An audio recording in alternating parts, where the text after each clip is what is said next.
body be black, oh, I hate my Jamaica. My body be black, oh, I hate my Jamaica. Body black, oh, I hate my Jamaica. Oh, oh, oh, oh, oh. Sunday ni bale, ngaple mo Sunday ni, ngene Sunday ni kuse Sunday. Enele pipa Sunday ni, tamo boni da wike, shami abawoye, shami no abawoye. Many a rego Sunday ni, tamo boni bi plake, yesu Christo beba go, ke komi ke bokele, no manye Sunday. Mene na we, na we. Ne kwawo otu bade bongeni zon lele ade bongeni zon ene yoga ne bane ke atumo wo manjeme atumo wo osabo no manye sana ena bra mi ma manjama mi ma nina wala wo bo se mo mo se wala wo bo se mo se ara mi ba mi ma manjama mi ma nina wala wo bo se mo mo se wala wo bo se mo se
We need Africa, then we have to stop every carnage, homicide, bloodshed, killing of our brothers. Yeah, war here, war there, war everywhere. We destroy our future as we rape and kill our children.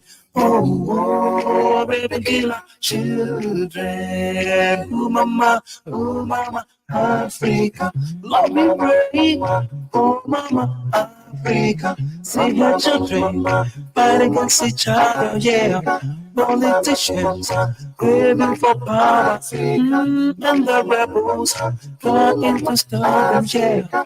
Killing women and children who know nothing about the war.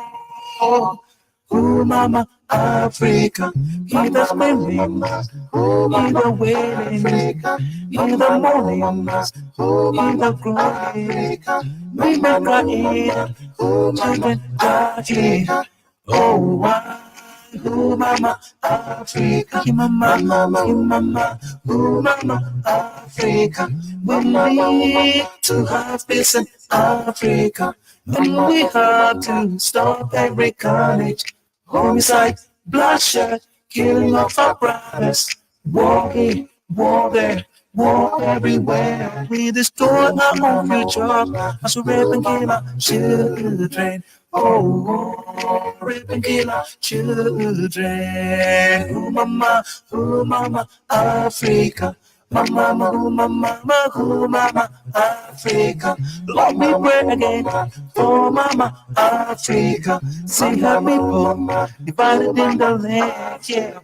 Brutalities on every hand. Please, Lord, unite us so we can stand, yeah. Tribalism, nepotism, favoritism takes the place of Africanism. See Angola, see Liberia, see Zimbabwe, see Somalia, see Burundi, see Rwanda. yeah. See Ethiopia, Sierra Leone, everywhere. Sierra Leone, everywhere. Give mama, give mama, oh mama, Africa. Give mama, oh mama, Africa. Give mama, oh mama, Africa.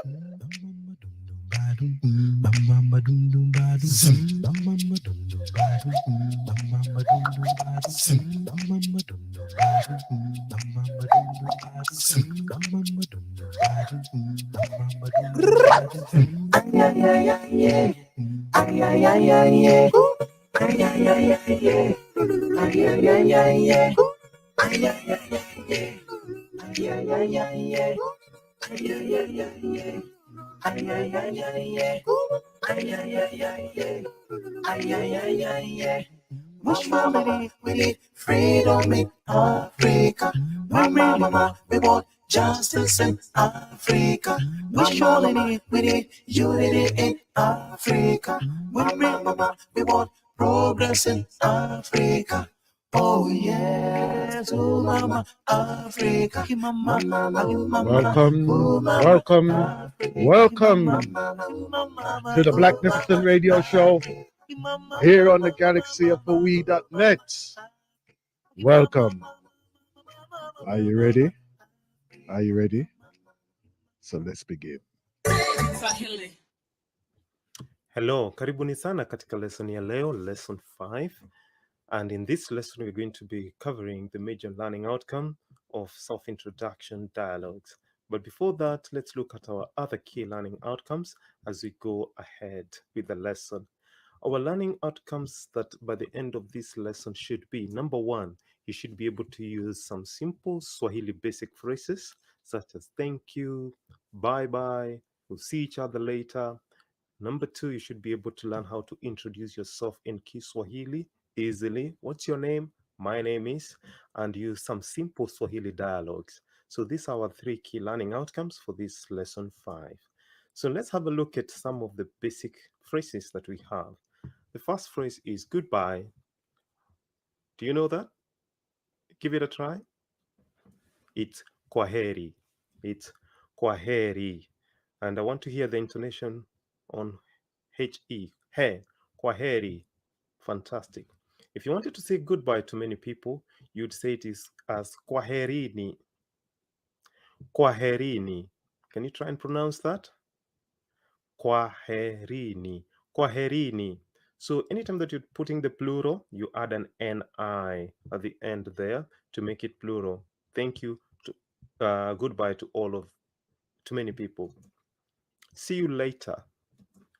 Tutaonana baadaye. Tutaonana baadaye. Oh, the first time that people see this phrase, they're always freaked out. Like, how do I pronounce that? Tuta onana. I like splitting it into two. Tuta onana, but you say it quicker. Tutaonana baadaye. Anytime in Kiswahili you have double vowels, like these 2 A's, you prolong them. Baadaye, baadaye. Can you now try and pronounce this? Your turn. Tutaonana baadaye. Perfect. Let's look at the other phrase. You too. Wewe pia. Can you try and pronounce that? Wewe pia. The word wewe in Kiswahili means you, and the word pia means too. It also means as well. It also means also. Pia. Wewe pia. Fantastic. The other phrase I wanted us to have a look at, which is a very common phrase every day that we use. Sleep well. I knew you knew that. Can you try and remind me? Hey, lala salama. Lala means sleep. Salama means peaceful. Do you remember that greeting? Assalamu alaikum. Alaikum salam. Salam. Peaceful. So very important to know that. Lala salama means sleep peacefully, sleep well, good night. This is a common phrase that we say in English. So those are the first 4 key phrases that I wanted us to say it kwa Kiswahili. And let's try and remind ourselves how to say it. Goodbye. Kwaheri. That is to one person. To many people, kwaherini. See you later. Your turn. Can you remind me how we said it? Tutaonana baadaye. You too. Wewe pia. Sleep well. Good night. Lala salama. Well done. Vizuri sana. Very well. If you wanted to make it plural, you'd say it as laleni salama. So you can see we are adding an E-N-I here to make it plural. Laleni salama. You might be thinking, why did we not add an E here, but we've added an E here? Kwaheri is an Arabic word, meaning that it is ending with an I, but lala is a Bantu verb. It's a native or local verb, which is lala. It's ending with an A. So hence we have to drop this A to an E. That's why we're saying laleni to make it plural. So sleep well to many people. Laleni salama. Can you try and pronounce that? Your turn. Sante. Have a nice day. Good. How do we say this? Siku njema. Can you try and pronounce that again? Siku njema. Siku njema. Siku njema.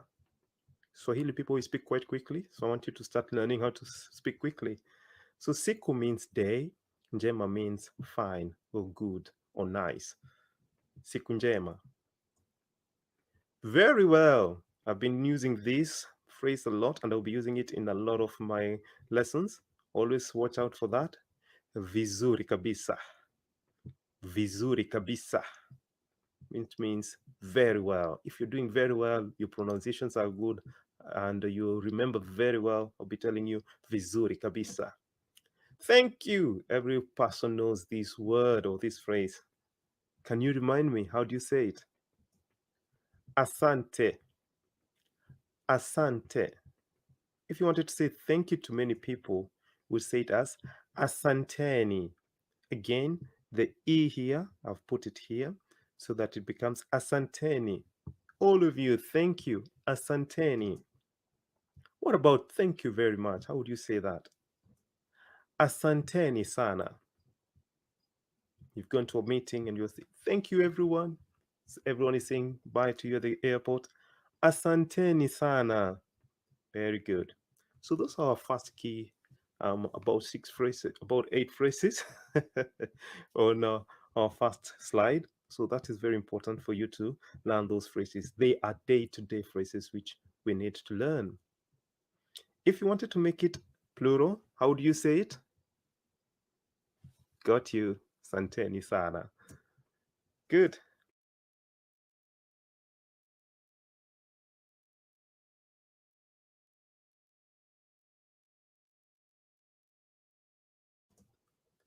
The second phrases that we're going to learn here are how do you go to a knock and knock at someone's door? So maybe most of the time in English you just go knock. Hello, anyone in?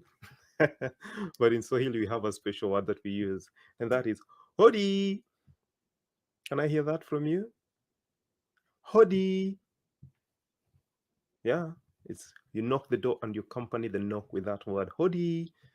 And then when they welcome you, how would they say welcome? Come in. Karibu. Karibu. Your turn. If they wanted to welcome many people, if you want the one saying, welcome everyone in my house, karibuni. Karibuni. Can I hear you say that? Very good. Come in. Ingia. Come in. Ingia. So these two phrases are commonly used with each other. So karibu is welcome. And sometimes say karibu, ingia, welcome, enter, come in. Sante sana. If you wanted to make it welcome all of you, ingieni. So karibuni, ingieni.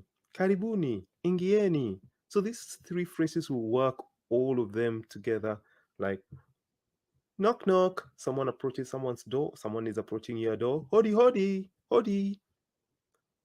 Karibu, ingia. If there are many people, hodi, karibuni, ingieni. That is very important to learn. Sante. So you can see again here, we have dropped the a and adopted an e and then ni to make it plural for Bantu verbs. Bantu verbs are all verbs that end with an a, so they're going to be taking eni, any. I'll be talking about verbs in the next lesson. Sorry, how do you say that kwa Swahili? It's a very common phrase. Pole. Can you say that?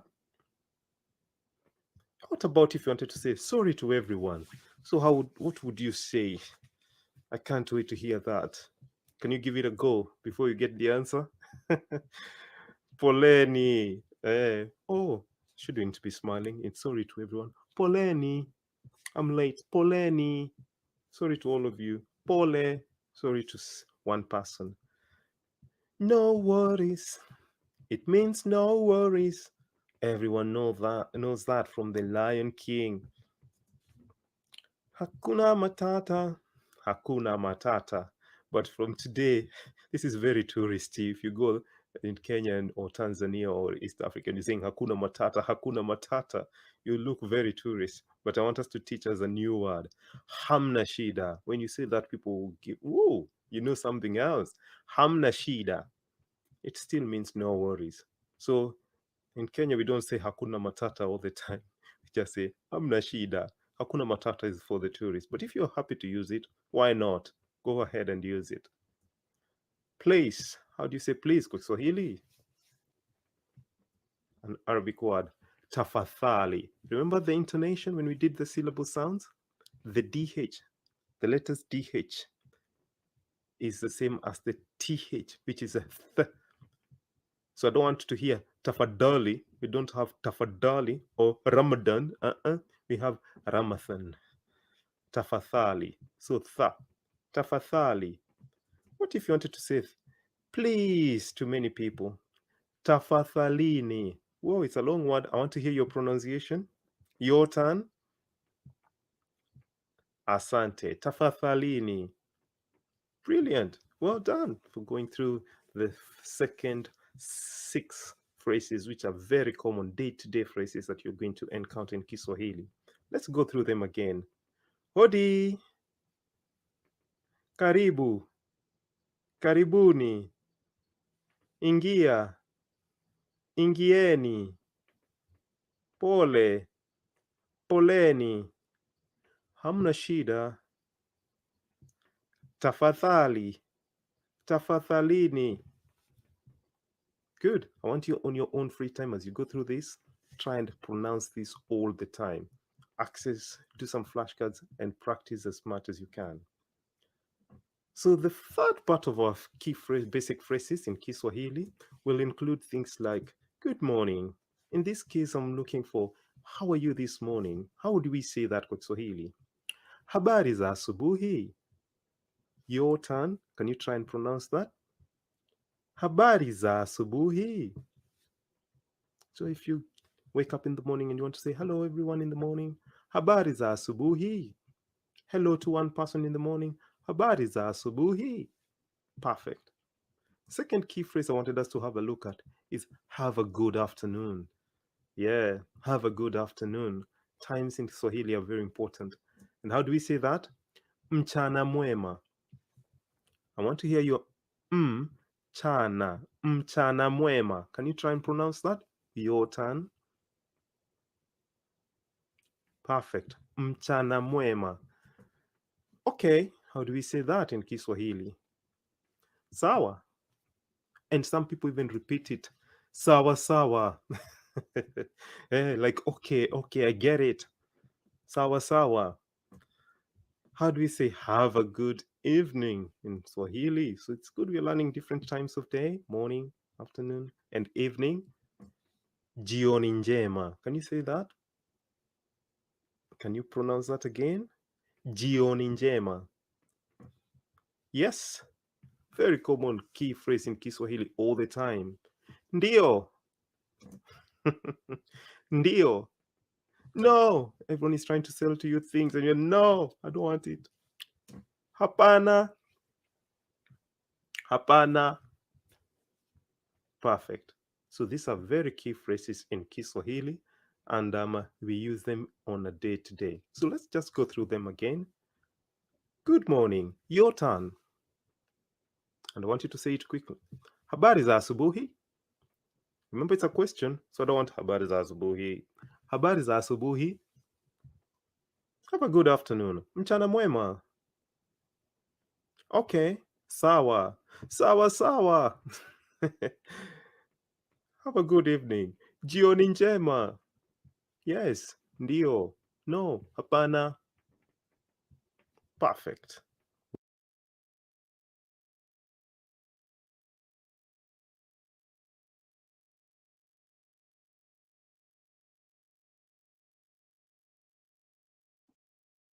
Hey, habari. How you doing, my people? That's our lessons for this I was going to say Sunday. Where am I? Where am I? Thursday. We're on Thursday.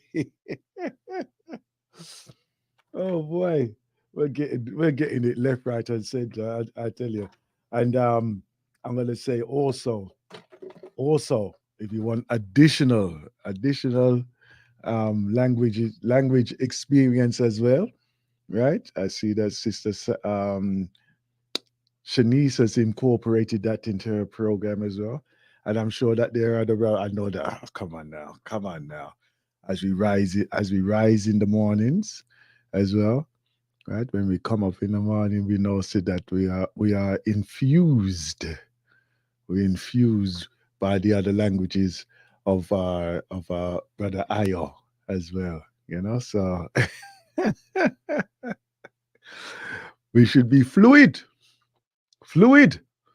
in no time, but all it takes is the practice. It just takes the practice, the one word at a time, and just come with it, right? So when you say it, you can hear it, and then you can feel it, and then live it. Okay. And yeah, so we look forward to hearing some more of the twang or the lingua out here. Right. I got two. I got a choice of two here. Let me see now. All right, then Cotty Williams. Let me see how you go, brother.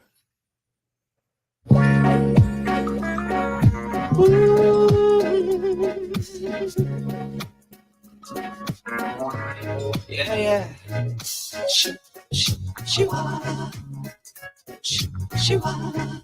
Welcome to the Blacknificent Show here on the galaxyofthewe.net.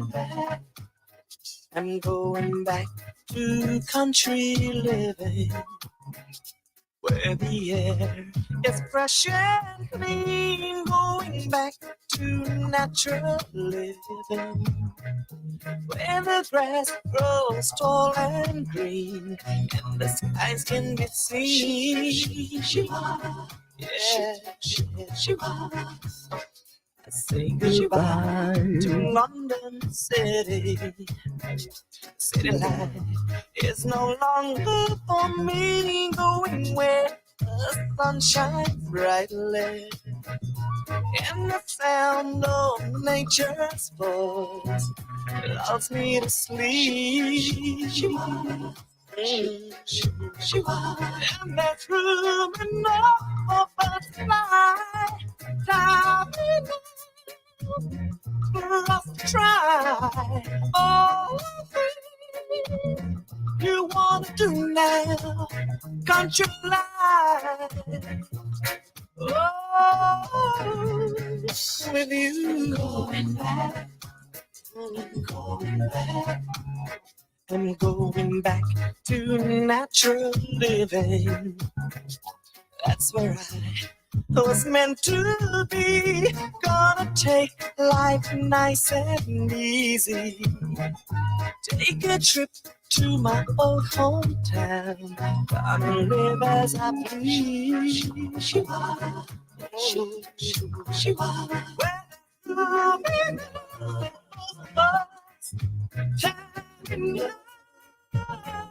To try all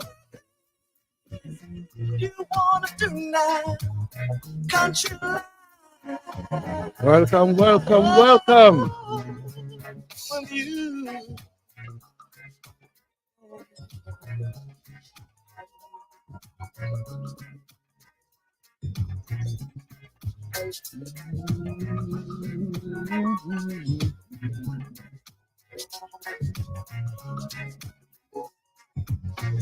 Now is there room enough?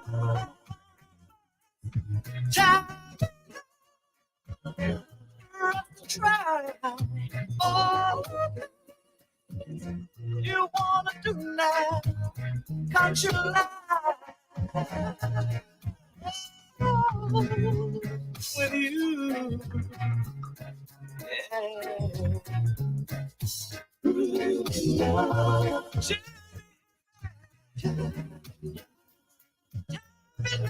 to try. All the things you wanna do now. Can't you lie? Oh, with you.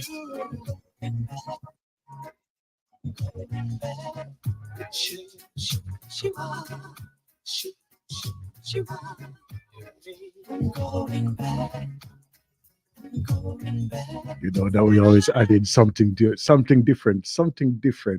into the mix, isn't it? We always adding something different into the mix. Let me just take it to them country living there, so right? It's a family in Jamaica, and they're Up and running now. they're French fry this one. cooking So I up know some you cut foods chicken out already. here.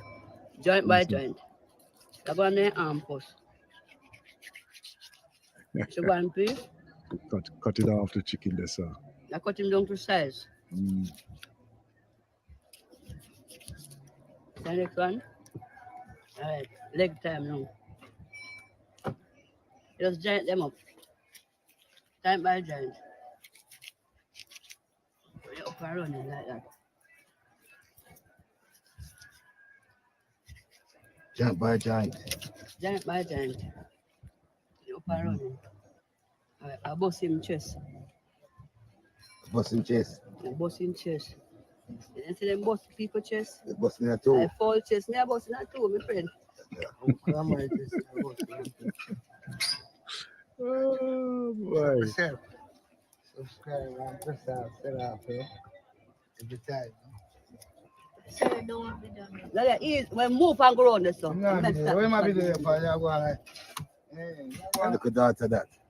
That's my little boy, little girl, and that's my soldier. Look at him. Tell me, big lad. Tell her, Kisha.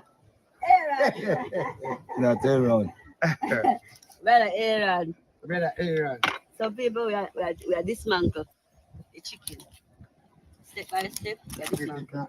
You know. Yeah, dismantle this chicken. If I'm going like my bad people. You see a peanut and come right up here. You know, I'm going to fly very nice, you know. You see? The right thing, Rasta. Yeah, man, you don't know whether I know smoke, you know. So, my kitchen. From a lunch break. So we think them up and running like that, the people. You see it? Jamaica, well done, you know. We dismantle the chicken like that, eh? Cut him down to size. Cut him down to neat and nice. Yeah, get him down to boundary. Come on. And the other week, you know, Ochi, you know. Jamaica, well done, now stop that, so you know, it's a press on, you know. Jamaica, well done, can't stop that, so it's a press on. Next week, we know Ochi, you know. People just follow the button and subscribe. Dirty boy. For the Canada, England, everybody know me. Famous. Yeah, man. People, Infamous, me famous yes. like that, you know, people no can recall a few years ago, I was the one on Get a Girl. I'm mad. I'm the bad girl in the thing. Yeah. So, me think global like that from longer time. Yeah. So, you know, Yeah, man, and revamp. the well done thing we up to now. So Jamaica, well done. Make sure you subscribe, you know me long time, but make a fool like thing. Make sure you subscribe, and you know say more subscription, I better for we, I'm better for everybody do anything different. So you are going with difference with me now. I don't use vinegar, I don't use lime and all these things. I use salt. Guess what happened now? I just pour a bit of salt on my thing, like this, Mm-hmm. and I stir it up like this. You see all of the rawness, all of the slime, all of the wood, everything. When you're done, you just make it stay there for about a minute or two, and then now you just wash him off and him good to go. All of the slime, everything when I put the on it, I will come off by it. That is how me do my thing. Like this, I know. Like, wash up the salt off it now. So I wash them off and separate them because of curry and French fry. I go do so I wash them off now and Mhm. separate them. Then I season them up. Okay, wash out the salt about it. See there, no slime, there's no bloody water when out of them and then something. They're good to go up and running like that. There. Please remember to subscribe to the channel, up and running. Alright, people, reach the far. Season up time now. It's my curry chicken, it's my French fry. So you what happen now? Curry. You put somebody curry.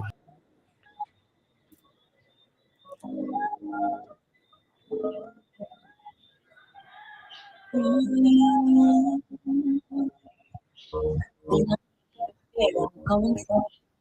I know I'm blessed as I close my eyes and smile. Sometimes I feel like the richest man in Babylon, and I've done my best, so everything's alright inside. Yes. If you want to come and watch, we know. Watch how we style it. Beautiful styling, beautiful. Greetings, brother Aston. Greetings, It's Black. not push every day.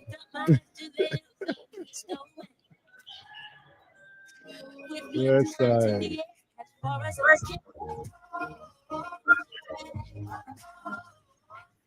Welcome, my sister Sandra.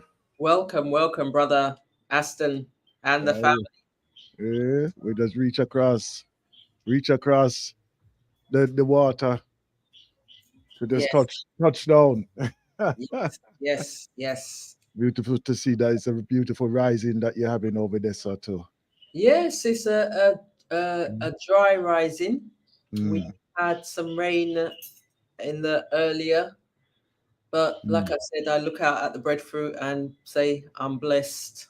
As the song says, we're blessed. Yeah, yeah. I had to succumb to pressure, and I bought myself a breadfruit over the weekend. So if there was any left, I would have bring it and just wear it in front of you same way. But but when mom start feel them things there, she done that already. It just brings you back to the sensations and Mm, the times and just that taste explosion mm. that you can't get in chicken. Let me tell you something. One of the things that we have to really appreciate is that we are very blessed that we have been exposed to these types of foods and Hmm. these ways of actually eating, True. right? And when I say eating, I mean say we incorporate our fresh fruits and vegetables, Hmm. and that is our staple diet, Hmm. right? Rather than the processed um, breakfasts which most of the westernized people really have. Hmm. Yeah? We're not that is not a natural types of foods that we would actually um, partake in. Hmm.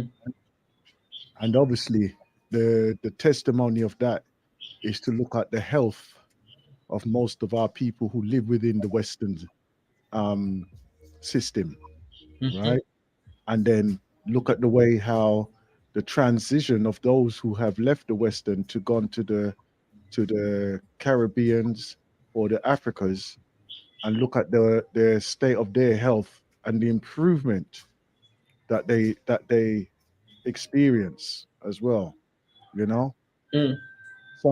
unfortunately to say, some of us or some have left it too late to actually benefit from the goodness of what the natural earth can give to you. I Right? would I'd put a caveat on that, because it goes back to that clip that lady was sharing. So as Mm, much as she was showing us how from a washing and the initial preparing of a chicken, which is what a mm, number of us would have grown up on. We're not just flinging it in the pot after we've taken mm, it out of the packet. That's how some of the top chefs used to do it. They're now starting to wash it. Yeah, but I do. Can't do it fully because they're on TV or whatever, and they're on the time scale. But sometimes our people are coming back here and we're indulging in the fried food and the chicken more than they were, because they think, okay, when they were younger and they used to eat arrowroot, drink arrowroot porridge in the morning, or cornmeal porridge, they've moved beyond that and eating something else. It's the foods that they grew up on help and are meant for this type of climate. The chicken being raised in 6 weeks isn't necessarily meant for this type of climate. What type of foolishness is that? But that's what chicken is. All chicken, Yeah. where it's 6 weeks, and for it to be plump, it means 6 weeks with a lot of additives, water, and all those harmful things to make it look plump and nice. But no, it's still a 6-week chicken, and that's not what. And we sometimes succumb, so it's easy. But our digestive says, you know what, I don't like you. And if you don't listen, eventually me and you's going to have a conversation. It's going to bring up about the disease. And I know Yaku, who joins on a Friday morning, will talk about different forms of diseases which are caused from what we eat or how we eat. Absolutely. You know, and this is the beauty of it, that we have to be brave. I'm going to say brave, right? To let go of what we have as an instinctive require eggs, bacon, eggs or beans and all them things there, you know. Which, you know, we should incorporate the leaves, you know, greens as well, as well as like the yams and things like this, you know, yams and sweet potato, and incorporate them within our diet on a regular basis. Sometimes even the fasting process as well. You know, that is very important as well, to give our digestive systems a break from the heavy day in day out pounding of different foods and everything, no, and give your body that time to rebalance itself. Well, you know, so, and we're only talking like that, even if you do like the water fast. I think you did a water fast, didn't you? I've done a juice fast, and for what was it, about 6 weeks, 8 weeks, didn't turn on the stove, so everything I was eating was raw, and most of it was juiced. So I'm looking at incorporating that into living out here. The variety isn't always as apparent, even though there is variety, but then it's a case of sourcing that variety and not sourcing it by healthy means rather than procuring it by foul means. Yeah. I mean, as I say, I mean, like, look, where you live, you are more, you have that availability to you. You know, you can literally go and forage for herbs and things like this. You can go on into the environment and you can find these things for yourself. Yeah. And, you know, so, you know, look, you have the advantage of that, right? But for us who are not here, we're not holding it against you or against myself, right? We just go by what's available. Yeah, but let me rephrase that. A number of people have either gardens or green space or access to green space or even a ledge in that you can plant something. see the beauty within the plant as it grows, but Mhm. also reap the benefits. So tomatoes, I know when you're not in the tomato season now, but it Mm. doesn't take a lot to plant the tomato. Mm. It doesn't take a lot to plant some of the other vegetables, Mm. which means then you don't have to buy, which then also means that you're going to eat something that has not been sprayed, Mhm. and is likely to be as close to the natural as it Mhm. can be. Because as much as we go and buy organic means different things for different people, Mhm. and different ways of bringing it to pass or Mhm. to grow. So just because you've got organic field and all your tomatoes are grown in an organic field, the field Mhm. next isn't organic, it's GM. So hey, there's no wall, glass or otherwise, that stops that spray insecticide traveling across to your field Mhm. and helping your tomatoes to grow in a way that you choose not to. So if you've got access to a allotment, make use of it. If you know someone who owns an allotment, or even if, depending on where you are, because I know when I used to go walk about when I was in Thornton Heath, there was an allotment close by. And my aim was to make friends with Mhm. someone in the allotment because they grow more than they can eat. Because the nature of the green, Yeah, when it comes bountiful. so make friends before you need a friend. Yeah. Have a conversation and see whether or not you can either purchase it off of them or whether or not they will give it away. And more often than not, they do tend to Mm. give it away because Mm. that's the nature of the environment. Ubuntu, yes, Ubuntu. Yeah. Yeah, each one and each one. Yeah. Or Yeah. if you're going down there, you go down there with a bottle of something, water or whatever, and then you Mm. can do an exchange. Let's do a With the barter. spring water, with the spring water and all them things there. Yeah, yeah, yeah, yeah.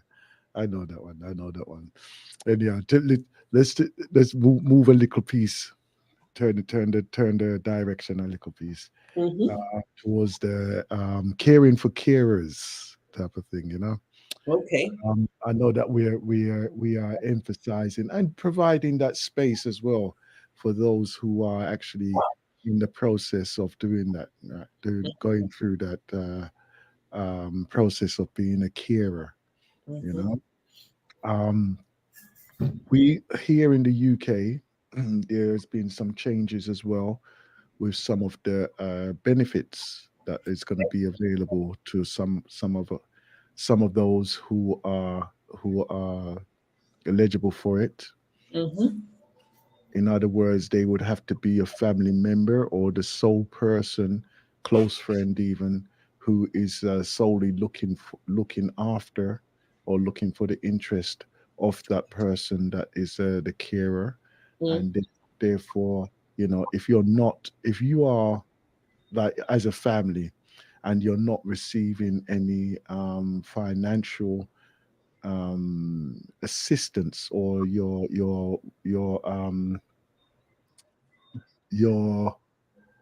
finances is low at mm, this time, mm, please inquire at your local authorities to actually find out if you would be eligible for that as well, mm, right? mm, And also just go on to the gov.org.uk, mm. right? No, gov.uk, gov Dot UK. dot dot uk, Mm, right? And put in their benefits for clearers as mm, well, mm, right? And mm, I'm encouraging everybody because apparently there's quite a few who do not apply for this. mm, Right? I mean, it's not a tremendous amount, right? I think it's about 3,900 at the moment for a year, mm, mm, but it's something. mm, Is something. And obviously, if you're going to be campaigning, then you know what you're going to be campaigning for improvements mm, and the availability of assistance as well, which is very very important as well. mm, You know, And as time goes, we shall share various aspects of that as well, along with the contributors as well. Mm. I have a caller. Okay. I have a caller. I'm trying to look at the name. Oh, is our brother Icon? Peace and value, grand rising, grand Oh, rising. Grand Rises, my brother. Greetings, brother. Oh, beautiful sister Sandra. Yeah. Oh, sister Sandra, you keep joining me out so much, because I can see we're on the same boat. Tell you, what we tell you? Keep joining me. Follow what the right. I think something for that. You got two devices on working at the same time. Yes. Now, let me see. I'll switch you off. Let me switch you off. Yes, you're right. That was it. Yeah. Yeah, I was listening. I didn't sign off the clear. That's right. Okay. It may settle down in a little. Yeah. I want to rise up my mom, dog. When I'm in the radio station, I want to talk about my mom. I'm telling you, the energy and the vibration of the animal something amazing. But Sister Sandra, before you move on to the carers, for the carers, I want to talk about the food that you was talking about in Jamaica. In regards to the chicken, you said something about 6 weeks. So you're saying naturally a chicken should take longer to grow. However, what I've noticed in Jamaica is like the cultures, because when it becomes from 11 o'clock to about 1 o'clock, anywhere you go to try to get food, it's like a bomb rush. It's like you wonder what just happened. Like everybody's out. Before I left here, we used to have people to cook food and take it to work. We didn't have microwave and so prevalent, but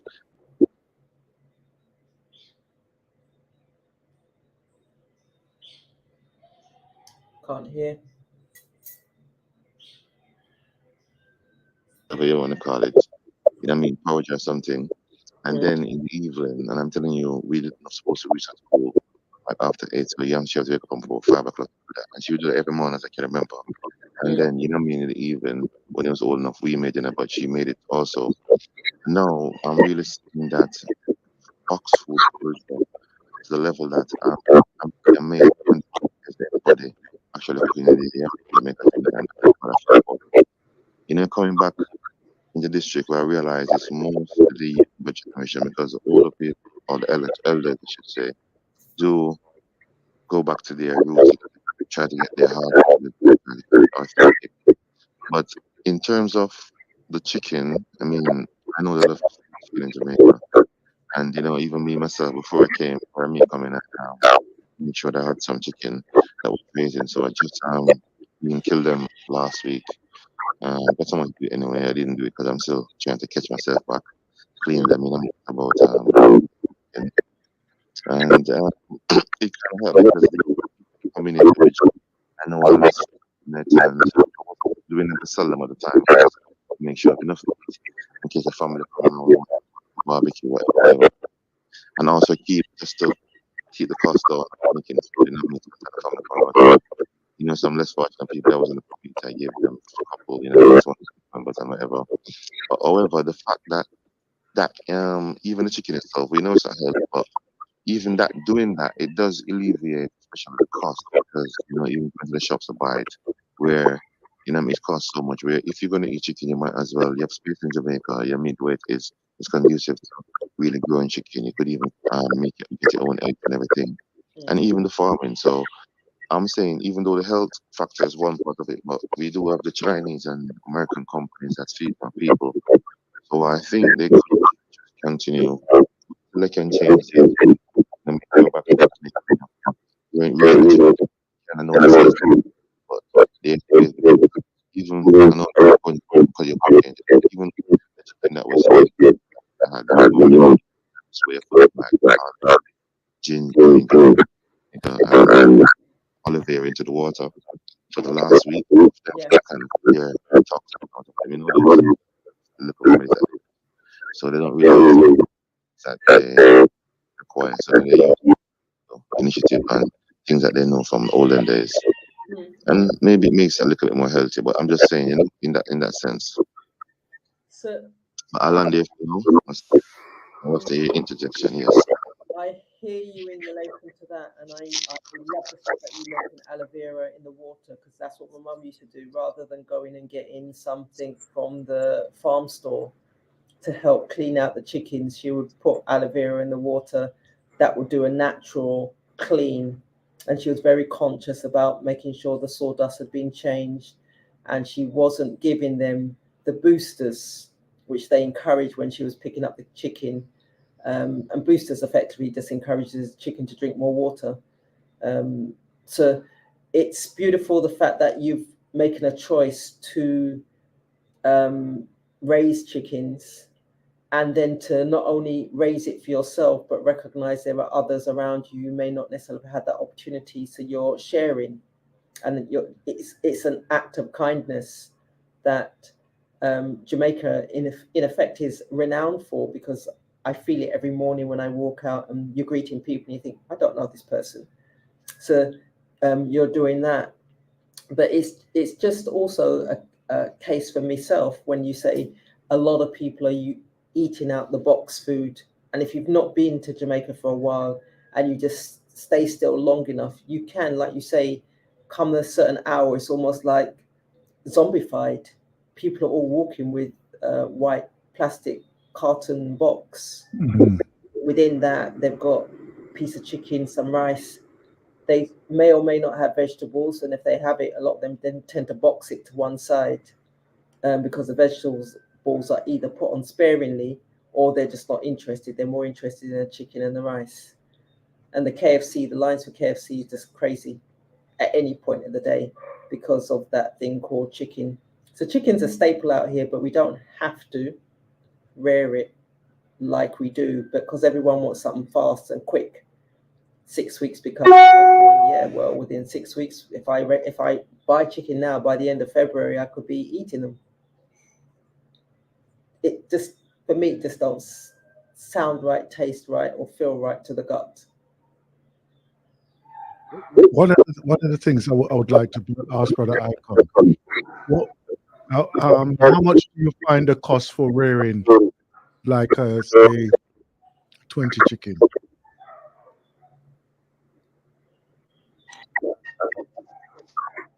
Okay. So you sell it by the dozen. So when you buy like 2 dozen, sometimes they if you buy like a dozen, I think they give you 13, so the extra one just in case, but in that level. And with the 6 weeks, you need $5 bags of feed. And so, no, I would say between 20,000, 25,000 Jamaican dollars. So in pound, 120 or something like that. That's good. Mm. Yeah. Yeah. So I'm saying it's a maximum feed of about 100 chickens. And I said to you, when you listen to Jamaica, just I'm just saying the main thing is maintain the chicken. For me, I felt bad because I was saying to you, I felt like by Jamaica, let's say, I was looking at the chicken. I'm saying to you, how could I improve their livelihood? Because they got this coop that they're in, and they haven't got another space. So I'm thinking to either expand mine that they got like a yard where they could come out, flap their wings, run around. You know what I mean? Kind of make them. No, seriously, Yeah. I'm looking at because. Yeah, because the healthier the chicken is, the better flavor taste you get out of it. Yeah, Because man. if Yeah, you man. Yeah, notice, man. Yeah, those man. wild chicken when they're outside, you know what I mean? They get And, to forest, they get to dig the dirt. yeah. You know what I mean? They get to yeah. So I'm thinking even where I am now, I've got space where I could extend it. So I wanted to have a place where they could go to in the daytime, basically like a Mm, yard. So they mm, could run around, and then one night they kind of come in. So I'm mm. looking to extend that because improving the life of the animals. You know what I mean? And you have to read it on yourself because at the end of the day, that's something that's going into your vessel. So Well, you have to give it that respect. So I, that's one of the avenue I'm thinking going down. And just want to add on something for my brother Hassan. mm. What Hassan just said, I definitely want to concur with that. I'm just so amazed coming from the UK where I said something just they come out your gate, you don't know anybody, and as soon as somebody see you and they're saying good morning, you know what I'm saying, grand rising, to them, and they're thinking. I said, no, I'm not more than anything, and they're laughing. And what do you mean? And some of them ask the question, some of them look at you like, when they said good morning, you said grand rising, Mm. and they're like, that's a different one. I said, yeah. we're not more than thing this morning, you know. So what's bring the them sun in a that's so different right? direction, man. Yeah. Yes, you know what I mean? And Mm, so there's a sort of generalizing on mm, we're kind of teaching them the local word, Africation and to the youth them so you need to learn about African culture, you need to mm, Africate it. mm, So mm, mm. we're slowly really coming into what's the beauty about it. I'm so welcome in my community, you know what I mean? I've been here for a while and everyone, the elders and the ones that was here when I was here and who was passed on and the next generation. So I feel very comfortable and I say it's the beauty of a citizen just saying just wake up in the morning and see faces that look like yourself. You're seeing that beautiful smile, you're seeing that beautiful melanin skin, you know what I mean, and the beautiful sunshine. You go into these business places and you see people that look like you deal with you. However, we have some improvement to do, but it's just being here and gracing that, for a Mm, while. mm, It's just a beauty, my brother. So I mm. definitely want to concur just just saying about people not passing you and it's looking at you like, you look weird. You couple get that feeling of love, welcome, smiley face, Yeah, man. happiness, Yeah, man. Yes. Exactly. It's a beautiful, my brother. Exactly. Exactly. Beautiful. You paint a beautiful picture of it, my brother. You tell you. You tell. Yeah. Serious. I would actually extend that because earlier on, Brother Aston had played of and Swahili, Mm-hmm. and some of the words that we were encouraged to learn related to the different times of the day, the morning, the Yes. afternoon, It. the evening. Yes. And over here in Jamaica, as long as you go into a space and there's people sitting down, the respectful thing is to say greetings Greetings. Yes. We say greetings. Yeah. on the time of the day. Mm-hmm. I smiled when I heard the clip there that you played in terms of Swahili teaching us the different Mm, times of the day. Because normally in the UK, once you've gone past the midday, everyone's mm, head down, they're just doing their own thing. They don't mm-hmm. they don't acknowledge you at the different energy levels at the different times of the day. Yeah. Yeah. Yeah. It's beautiful just hearing that. And as Brother Icon said, it's almost like reminding us Mm-hmm. we are in Yeah. the This one of the things that I would have to say, and I still do encourage, right, is that irrespective of what we're faced with, right, is how we present ourselves. This is why we do our meditation.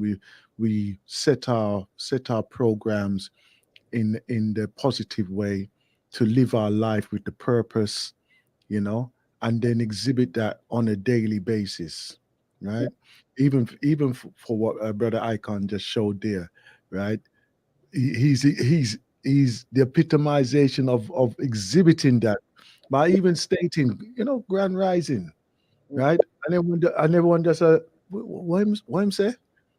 You understand? Give acknowledgement to that new tone, and they will, even though they hear it, they may incorporate it themselves, right? Because some of us and some of them are very deep thinkers as well, and how it affects them. And if it make them feel good, then it make them feel good. Let them go on with that, you know. But we only thing that we can do is live our lives pure, and then put that to others as well. Yeah. So it's a beautiful thing still. Right. Let me just play this little clip. I know it's going to be a little bit. We've gone past the midday anyhow. Now I'm going to play this anyhow because I want to encourage us to really be part of this movement of the caring carers. Right. Let me just.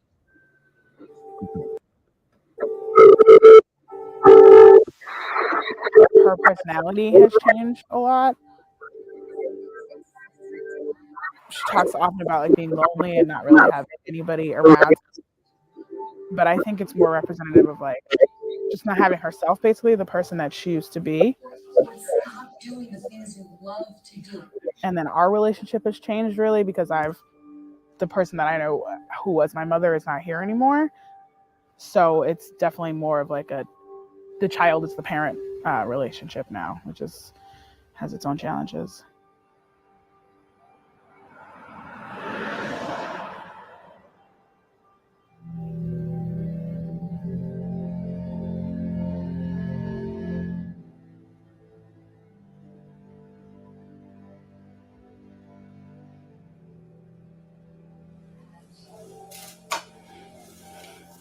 My name is Kamaria. I'm 34.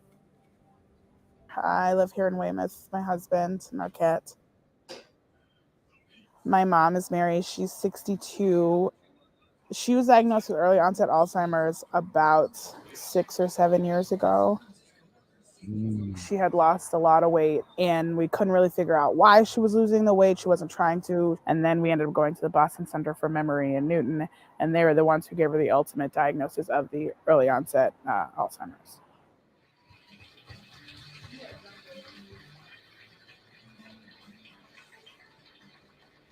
Yes, she lives in a nearby apartment in a home where she shares with the relatives. Come here and visit. I'm usually cooking for her or fixing her medicine. She likes to do word search puzzles. You can't change your story every time I ask you a question. Food is ready. Okay. Do you want some milk? Oh, no. Why? I don't drink milk with stuff like this. I'm in charge of all my mother's financial decisions, and I have to give her an allowance, basically, and that is difficult because we have different values when it comes to how we spend money, so that can be difficult. You said of all the lay that make my skin soft? Mm-hmm. I must have got the wrong kind, because this one don't make my skin feel soft like the other oil. Or did you buy me that oil? The other oil you had like $47. I don't know how you got it. I went to the store and picked it up and bought it. You bought it for $47? Mm-hmm. I often feel like I get annoyed with her a lot. Like it's hard for us to have any kind of quality time together. It almost seems like this has like heightened the parts of her personality that like clash with mine the most. You only had this oil for like a day. No, 54. Okay. And it feels totally different. I'm sorry that I did not get you the right product. Everybody has like their own kind of issues with their parents or whatever, but as you get older, you kind of feel like you can talk about it or like figure out where that's coming from. But I don't feel like I can talk about it because I'm not going to be able to have a coherent conversation about it. So that can be frustrating. I don't drink. I don't do nothing but try to make my skin soft. That's the only thing you do is try to make your skin soft? With that lotion. Fine. And so the Alzheimer's Association recommended a support group for me in Somerville. And the first couple of times it was okay, but I just felt like, A, I was the only person of color every single time I went. And B, their situations were economically different than mine. It's either like you're super poor and you're eligible for a lot of services, you're super rich and you can pay for a lot of stuff, or you're like, you're not rich enough to pay for things, but you're not poor enough to get any services, you know? And so that's the level that my mother was at. And I felt like the people in the group, they were, I think, in a different, higher, like socioeconomic bracket. So, and I just felt like I wasn't getting a lot of support from it, honestly. So, are you done eating? It's not easy for me, and I think I'm in the best possible situation. You got it? No. Like my mother is still very independent. She still takes care of her own like grooming and health, and you know, in that way she can take the medicine herself. And it's still super, super hard. So people should know that.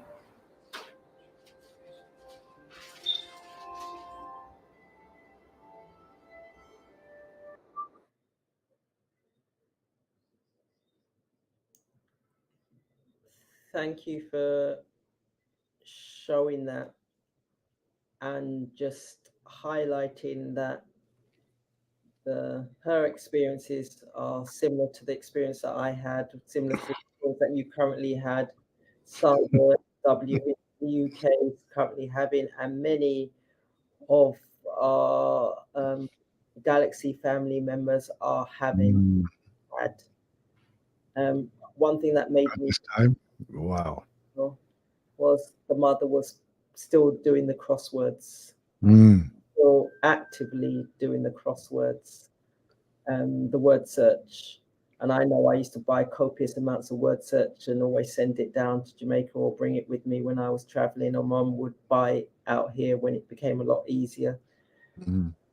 But it's those things that do make a difference.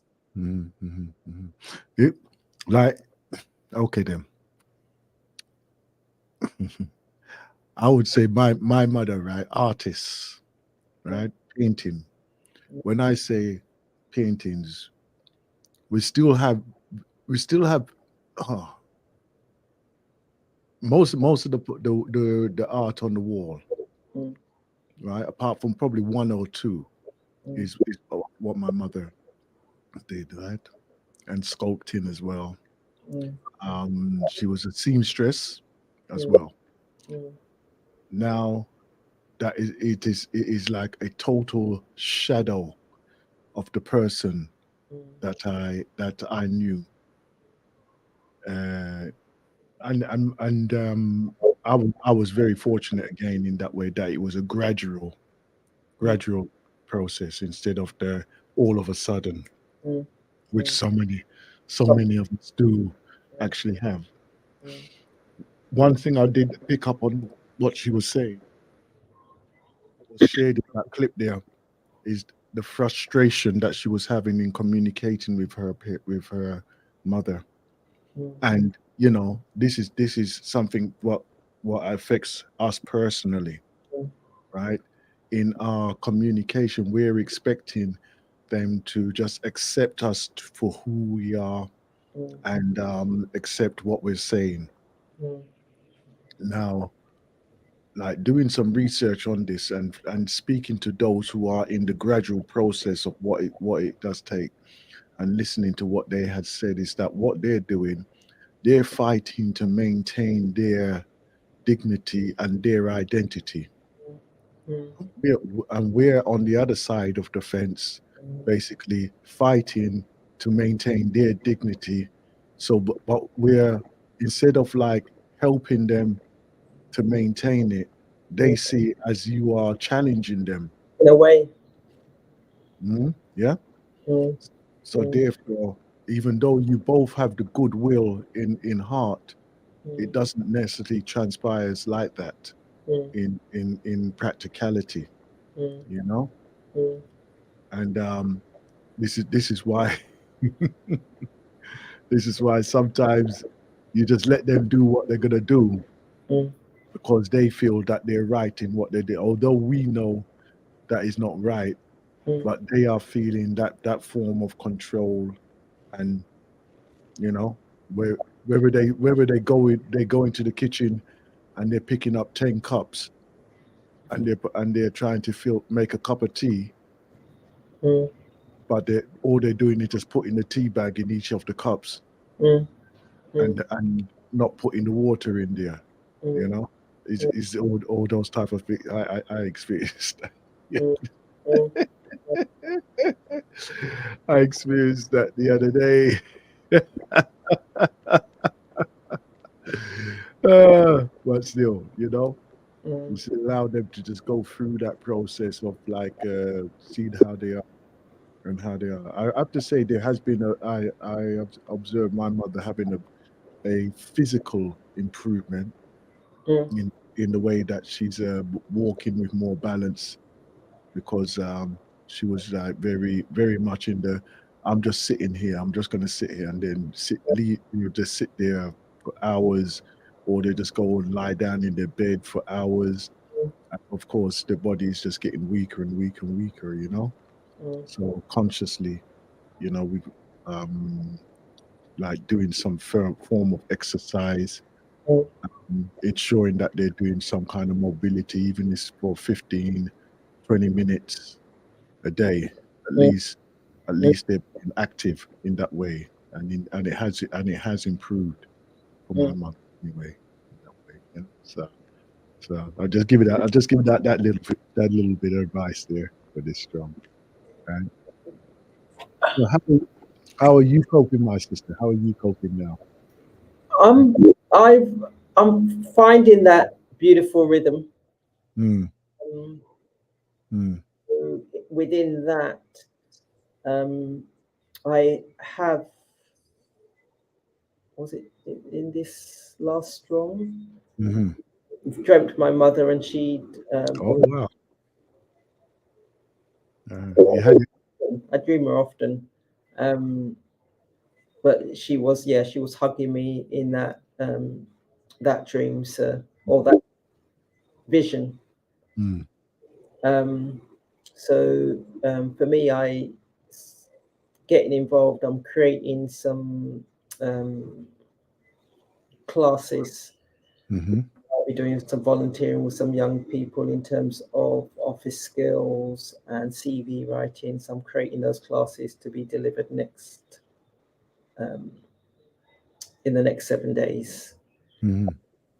And still supporting and working with my cousins in Moortown, Miriam's Haven, in order to support the young people there. So I'm finding a new rhythm and enjoying within that, and recognizing that this time last year, coming up to birthdays, strong. So my mother coming up, Sharon's was coming up, mine's was coming up. So Sharon was coming out here, and we were talking about what we'd be doing. So there is always that recollection of times gone by.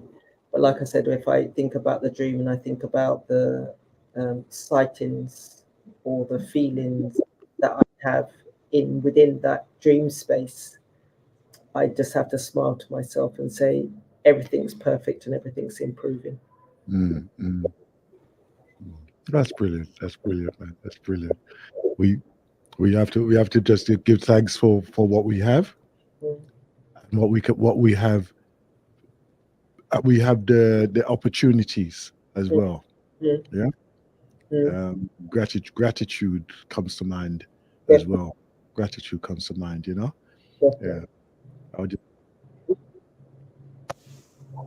right. Right. Right. Wow. We're pushing right through through the meditation time. You know. All right. Let's take our space. Let's have a little space. Right. Let's do our midweek meditation here.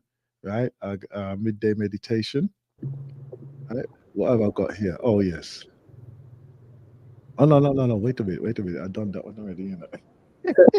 As line up the track for the midday meditation, I'll just encourage our Blacknificent family to do some deep breaths where you're inhaling the love and the light, and you're exhaling the tension and the toxicity.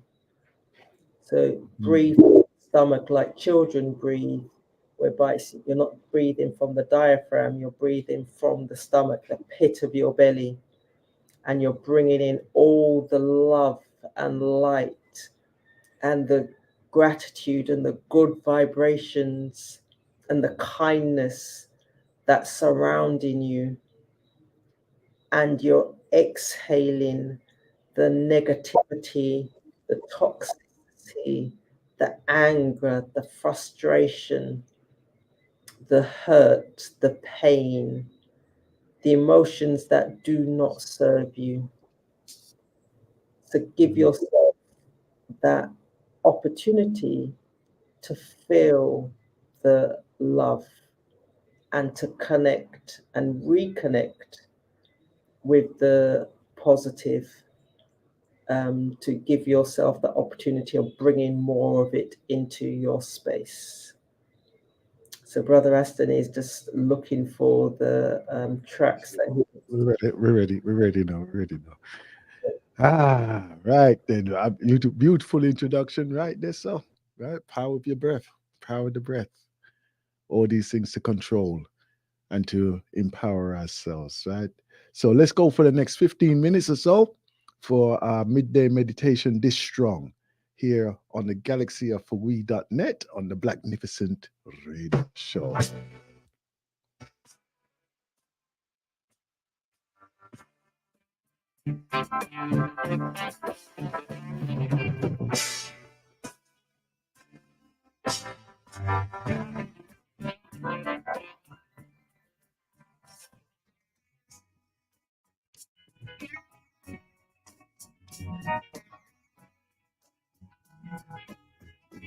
Let the power of the breath be your source of energy.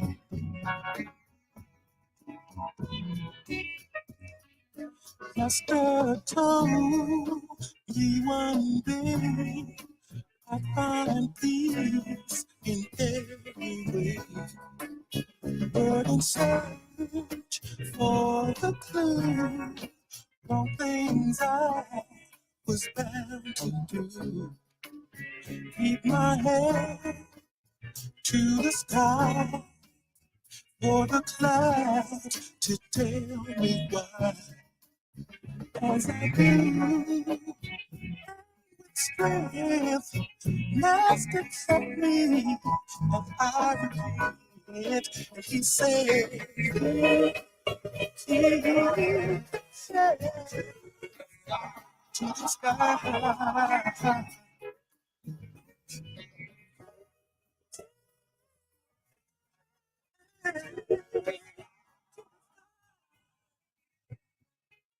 He gave me the will to be free, purpose to live is reality. And I'm myself, never alone, Jesus to make me strong. Step right up, be a man, you need me. So I say, yeah, yeah, the things I must feel. Ooh, can you come and stop? So the time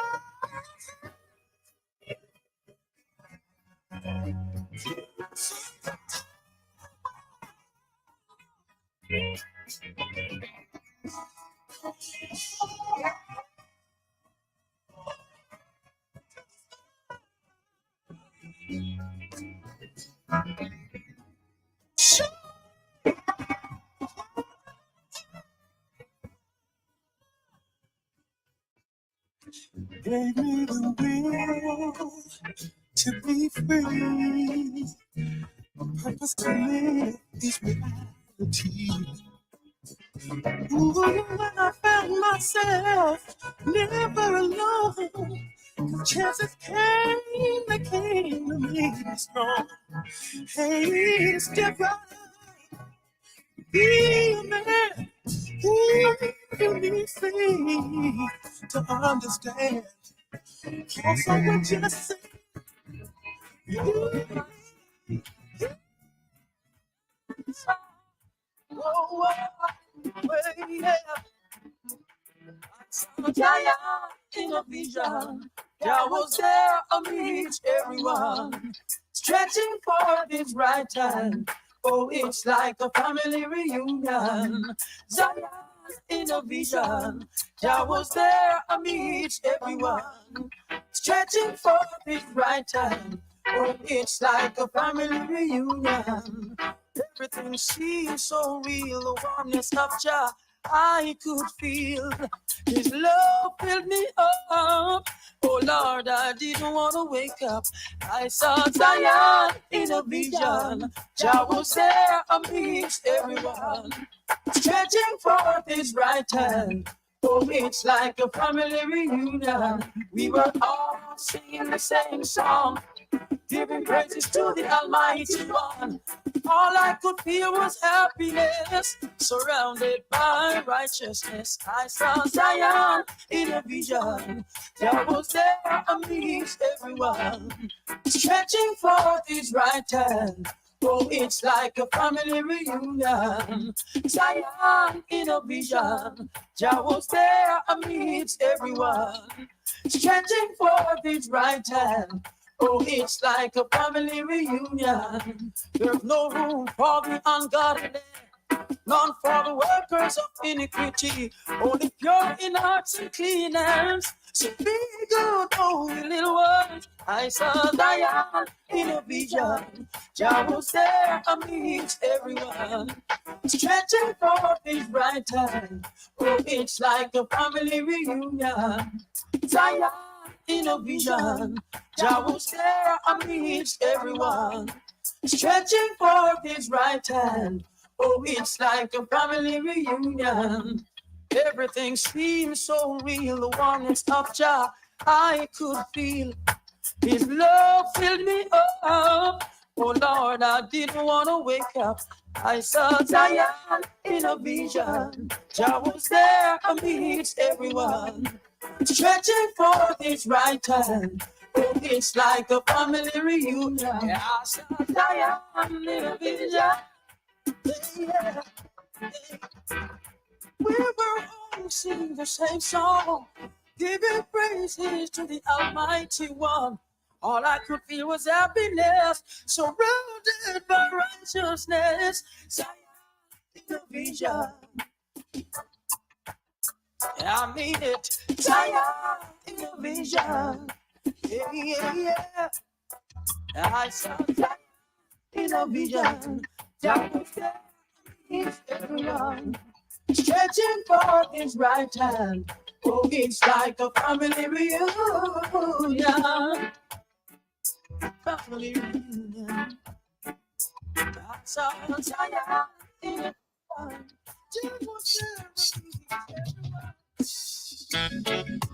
Ay, ay, ay, ay, ay, ay. Oh, yeah, yeah. Ooh, you, yeah. Today, I'm leaving out of Babylon right away. Today, I'm leaving right now with no delay. 'Cause I can't take no more of their brutality. Babylon won't stop until I'm down on bended knee. But I will always keep on striving. I live up, won't let them capture me. No, no. See, Babylon is cater for the high classes, and they don't really care about the way we live. But we can shake our love and still be positive. Rastafari. Today, I'm leaving out of Babylon right away. Today, I'm leaving right now with no delay. Gotta be today, I'm leaving out of Babylon right away. Today, I'm leaving right now with no delay. See, I can't take no more of their apology. Rastafari alone can set me free. And I can't wait another minute. Can't be wasting no more time. Got my bags, I'll join the line. Leaving Babylon behind. See, Babylon is cater for the high classes, and they don't really care about the way we live. But we can share our love and still be positive. Rastafari. I've packed my bags, I'm leaving out to roam. No more will I roam. No, no. Today, I'm leaving out to Babylon right away. Today, I'm leaving right now with no delay. Today, I'm leaving out to Babylon right away. Gotta be today, I'm leaving right now with no delay. Ay, ay, ay, ay, ay, ay. Oh. A judgment execute. I'm going to tell you the truth. The branch and the leaf and the root. Well, everything down here get polluted. Save us, soldier. From save us, soldier. Save us, soldier. You're in tune to the midday meditation here on Galaxy AfroWe.net. I'm going to tell you the truth. The branch and the leaf and the root. Well, everything down here get polluted. Save us, soldier. From save us, soldier. Save us, soldier. I saw me at the people them calling. Me at the heathen them calling. Save us, soldier. Save us, soldier. Come on, save us, soldier. I saw me at the heathen them calling. Because them ships is a sinking. Hey. Say, look how long I've been warning, but the people wasn't listening. Some still carried on, creating mayhem and violence. I told them this day would come when we would see blood run. That's if they do not treat the people with equal rights and justice, yes. No man of us gunshot with taking corner. And they must say them never know them got silencer. So all the peace officers, they are in danger. Them shot them once, so them no care if you a stranger. Save us, soldier. Come save us, soldier. Save us, soldier. I saw me at the people them balling. Me at the people them calling. Oh, look how me want them say Kingston at opportunity. The people them no got much less the food. We go put down at the pot. Nothing for the genie, nothing for the jack. The people them a suffer, that's a natural fact. Save us, soldier. Come save us, soldier. Save us, soldier. Yeah.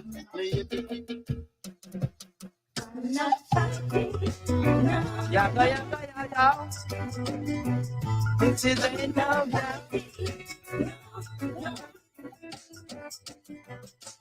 I'm not fighting.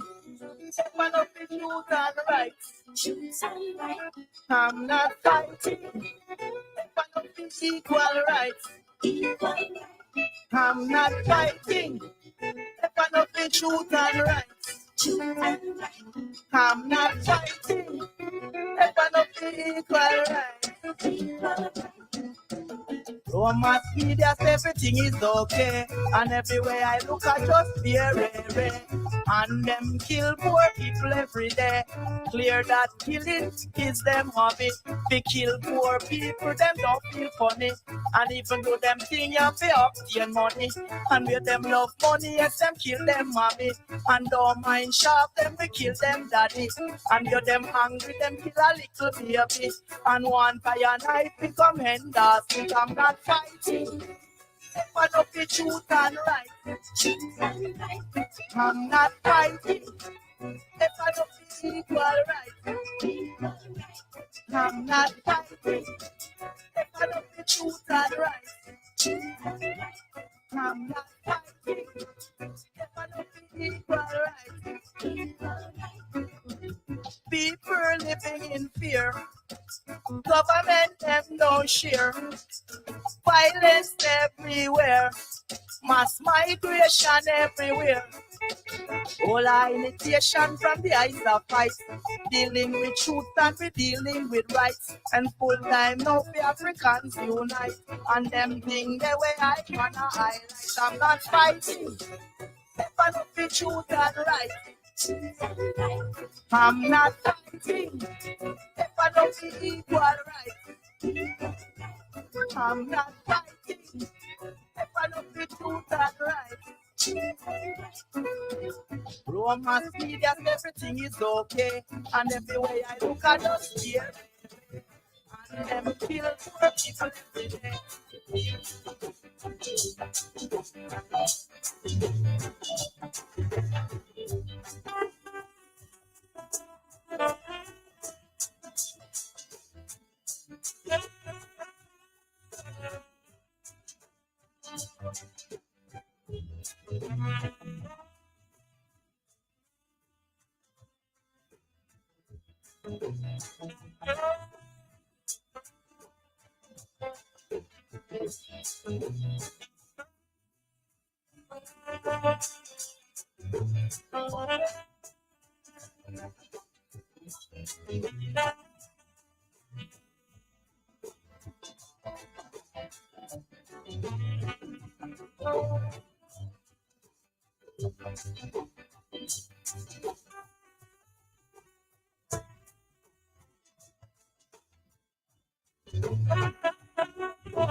You're in tune to the midday meditation here on the galaxyofwe.net on the Blacknificent Radio Show. Peace be your day.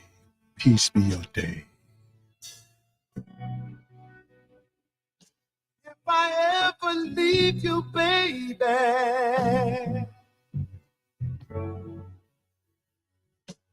you can say I told you so.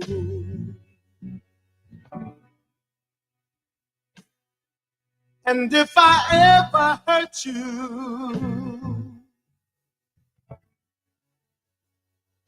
you know I hurt myself as well.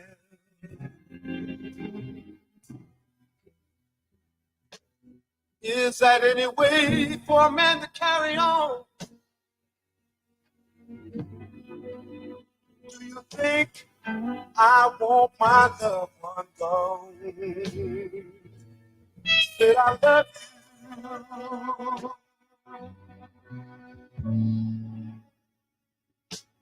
more than you ever know.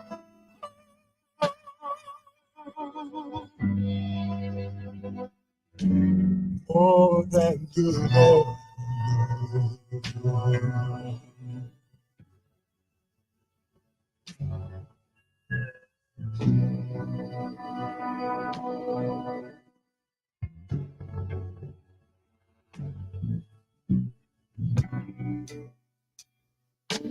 When I wasn't making much money,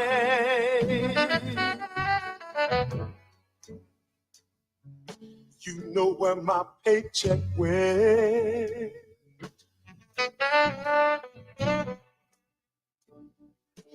You know I brought it home to you, baby.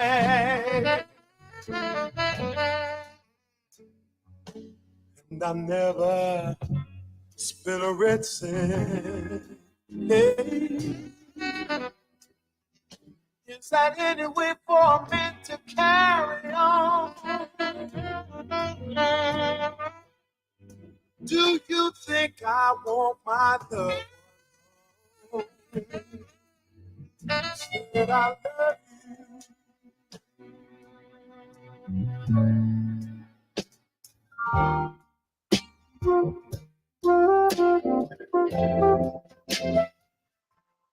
Be my brother,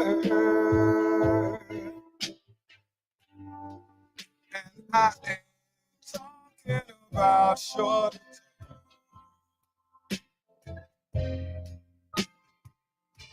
Something in your eyes, something that tells me that you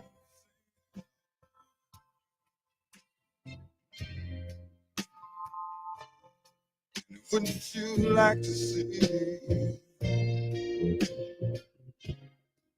a place where children freely run?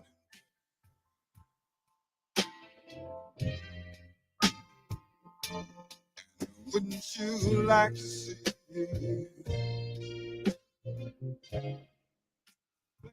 where every man can have?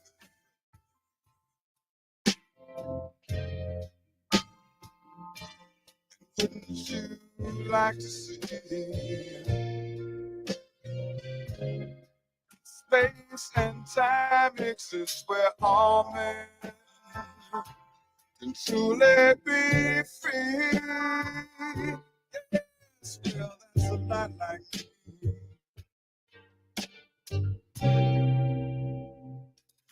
You could be my brother.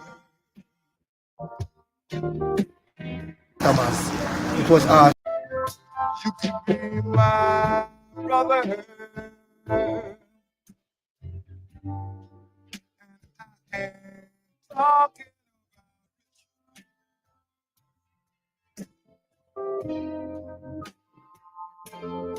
once you start sharing, you always feel somehow that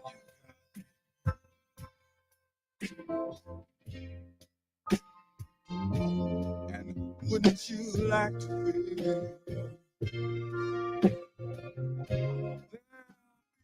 folks there with you when you make,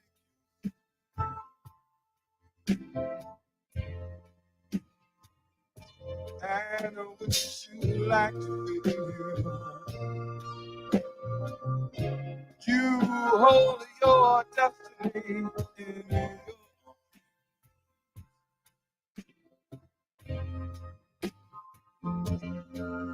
wouldn't you like to feel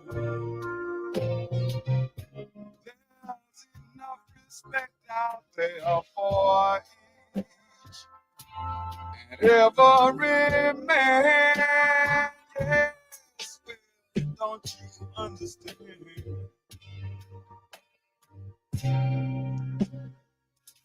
You could be my brother.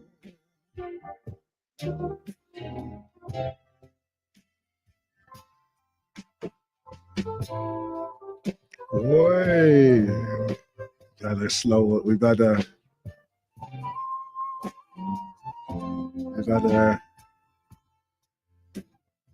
simple one this afternoon. Simple one this afternoon. Right? We just bring them all in. Bring them all in. And then we're just gonna be moving into our next segment here. The ancestral voices. The ancestral voices. We are here as the Blacknificent Radio Show. And what we're doing, we are shining the light on the beauty of who we are, what we can achieve, what we're doing, what is being achieved by us. There's nothing beyond our imagination that we cannot achieve. We just take it one step at a time, yeah? One step at a time. So without further ado, let's go into our ancestral voices. And this one here I've taken this clip from the Star newspaper down there in or the Star channel down there in Jamaica there, right? And this young brother here has exhibited exactly what it takes for us to be Blacknificent. What motivated you to do a customer appreciation days for your passengers? This is my instinct and my brainchild of realizing that most people have a struggle going back and forth from work to home.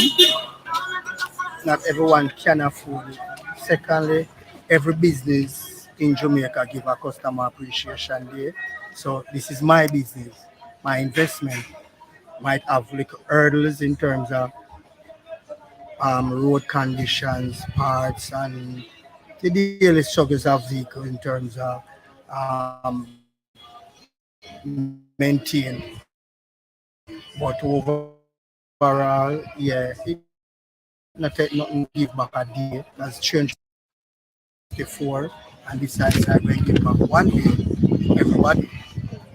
So that was the brainchild of me, and I plan again to drop it coming this Easter. So when exactly was the customer appreciation day? Was Wednesday of last year. Don't remember the date, but sure it was Wednesday. The day after Boxing Day. Some majority of people were saying they're not going to go on the road Boxing Day or Christmas. It was actually Christmas I planned it for, but most people saying they're not going on the road that day. So I just drop it Wednesday, which most people would have go back work at that time. So in truth and in fact, it was really Christmas to Boxing Day, but people complain, so I moved it up to Wednesday. In fact and truth, it cost me $30,000. Between the sign, let the sign, put on the roof. If you recollect the video that is out, the two videos, sign on the roof, the gas tank full in, and when I finish at 4, I have to replace that gas. So the 10 when I put in, because my tank is not the normal tank, I take it out and put in a tank that actually takes 3.5 liters more than the normal size that was in the car. So yeah, and everybody enjoyed it because actually the first lady I carried, She have a daughter, she live in Texas, Arnett Gardens. She have a daughter with 2 broke foot that have big down. She appreciate it. 3 other elderly ladies. Say, thank you, driver. Can't believe. Everybody at first, it's not the norm. And I love not to be the norm. Stand out, that is me in terms of my business, generally. Alright. So talk to me about how much you'd have made on average every day. So how On much money you average, normally make? if I come out early and come out early and going late, I take normally like 28 to 30,000. If me not take no break more than just my lunchtime, if me not come off of the road at all. Do you think more taxi drivers need to come on board and do Yeah. customer appreciation days for their Yeah, passengers? they should, because this is it. What I realized, I know the spin-off would be many people grateful, but what I realize, a lot of people wish other taximan follow my footsteps, and on that result, you don't have to be, it's not like you don't have to own the car, because generally each taxi driver get 2 days, Saturday and Sunday. So it don't take nothing if you decide to want to give back a day out of the year. Forget about your boss. Think about the customers in terms of the passengers. Everybody have a struggle. And many of times before now, because I did it right through the year, and it's just that I don't do it a whole day in terms of my regular passengers, whether they have short or not. My motto is whether you have or not, long as you support. When you don't have, from spend your money already, I must.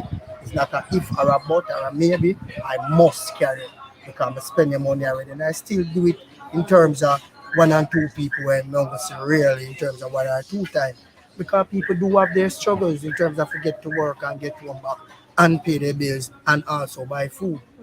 So it is one of the, to me, one of the best 30,000 I'm spending a long while. I can't complain. I swear. I see the ending results. So that is why I decide coming Easter after the holidays, just like how after the holidays I did it Wednesday. After the holidays, 1 day after the holiday, when everybody decide, when they decide, but also to go back to work. If you collect 365, what half you give one, make it 364, you get every day. That's my opinion. And secondly, we can see where many people appreciate it. As I say, I feel pleased about the money that I spent. It wasn't free to me, but free to the customer. And as a result, I'm sure of the effect what I see, because me have people call me from foreign since that I get all um, customer where I come down English and me carry go up. What name? Phoenix Park, the new scheme that just opened, and I get 2,200 US my bag, 200 US just to carry them and drop them off. Because she's just here for the month. We have accountability to that statement in terms of the person, because I actually get her to carry was a friend seeing the video on TikTok and say him sure I actually like it, and him say we can get him, I'm a friend, I'm a close friend like that. So So you're saying that giving back But- has actually allowed you to gain more customers and more yeah. money. You hear that? Parce que tu es Yeah, that- l'expression de toute une communauté. You are the expression of a Yeah, whole that one there. community. La bouche de ceux qui n'ont pas, qui ne peuvent pas parler. You are the mouth of people who cannot speak. Les yeux de ceux qui ne peuvent pas voir. And you are the eyes of people who cannot see. Les oreilles de ceux qui peuvent. Move up, all Jamaicans move up. Hey, why? Down in Jamaica where me born and grow. Everybody know we love it so. Travel the world, but we always know Jamaica the land where we grow. Oh, Jamaica make a you so sweet. I did dance every night on the street. Everywhere you look at nothing sweet. Jamaican people love you sweet. Beautiful beaches where good people meet. Festival and fried fish so sweet. People stacking to this good reggae beat. What's the woman them a bubble on the beach? Move up, Jamaicans move up. Move up, All Jamaicans move up. Sing it again, move up. Jamaicans move up. Move up. All my people come move up. Hear me again. Out of the street where they hustle in a one. Sun not shine, but the breeze still calm. Round the corner you can smell road start. The youth them a broke and new dance. Out in the country where the farmer them a till. Them little man they make the market them fail. Jobless Jamaica and give us the will. Men who say Jamaican them skill. Beautiful beaches where good people play. Festival and fried fish, that's so sweet. People taking to this good reggae beat. Watch the woman and my bubble on the beach. Move up, all Jamaicans move up. Move up, now it's time to move up. Sing it up, hey, move up. Every Jamaican move up. Anywhere in the world you live, move up. All Jamaicans move up. Oh, yeah, nah, nah. This little rock called Jamaica. And that is the one that we love. Hey, hey. Down in Jamaica where me born and grew. Everybody know me love it so. Travel the world but we always know Jamaica the land where we grow. Oh Jamaica make a you so sweet. And they dance every night on the street. We're gonna head down to the travel agency now. Hey. There's more Can't get enough of that, man. Can't get enough of that. coming in. Yeah? Can't get enough of them things, there, man. There are more flights coming in this direction, sir. Is it? Head on down, as they say. But I loved what you played because I hadn't appreciated that as an individual soul trader, as we'd call them in the UK, still does that. And sometimes we get so consumed by the negative side of things that are happening around us that we don't actually realize or attract or think about all the positive and all the kindness and all the good things that are happening. So I know that I traveled to town to go to the passport agency immigration service. So they were doing an appreciation day the day that I went there. Wow.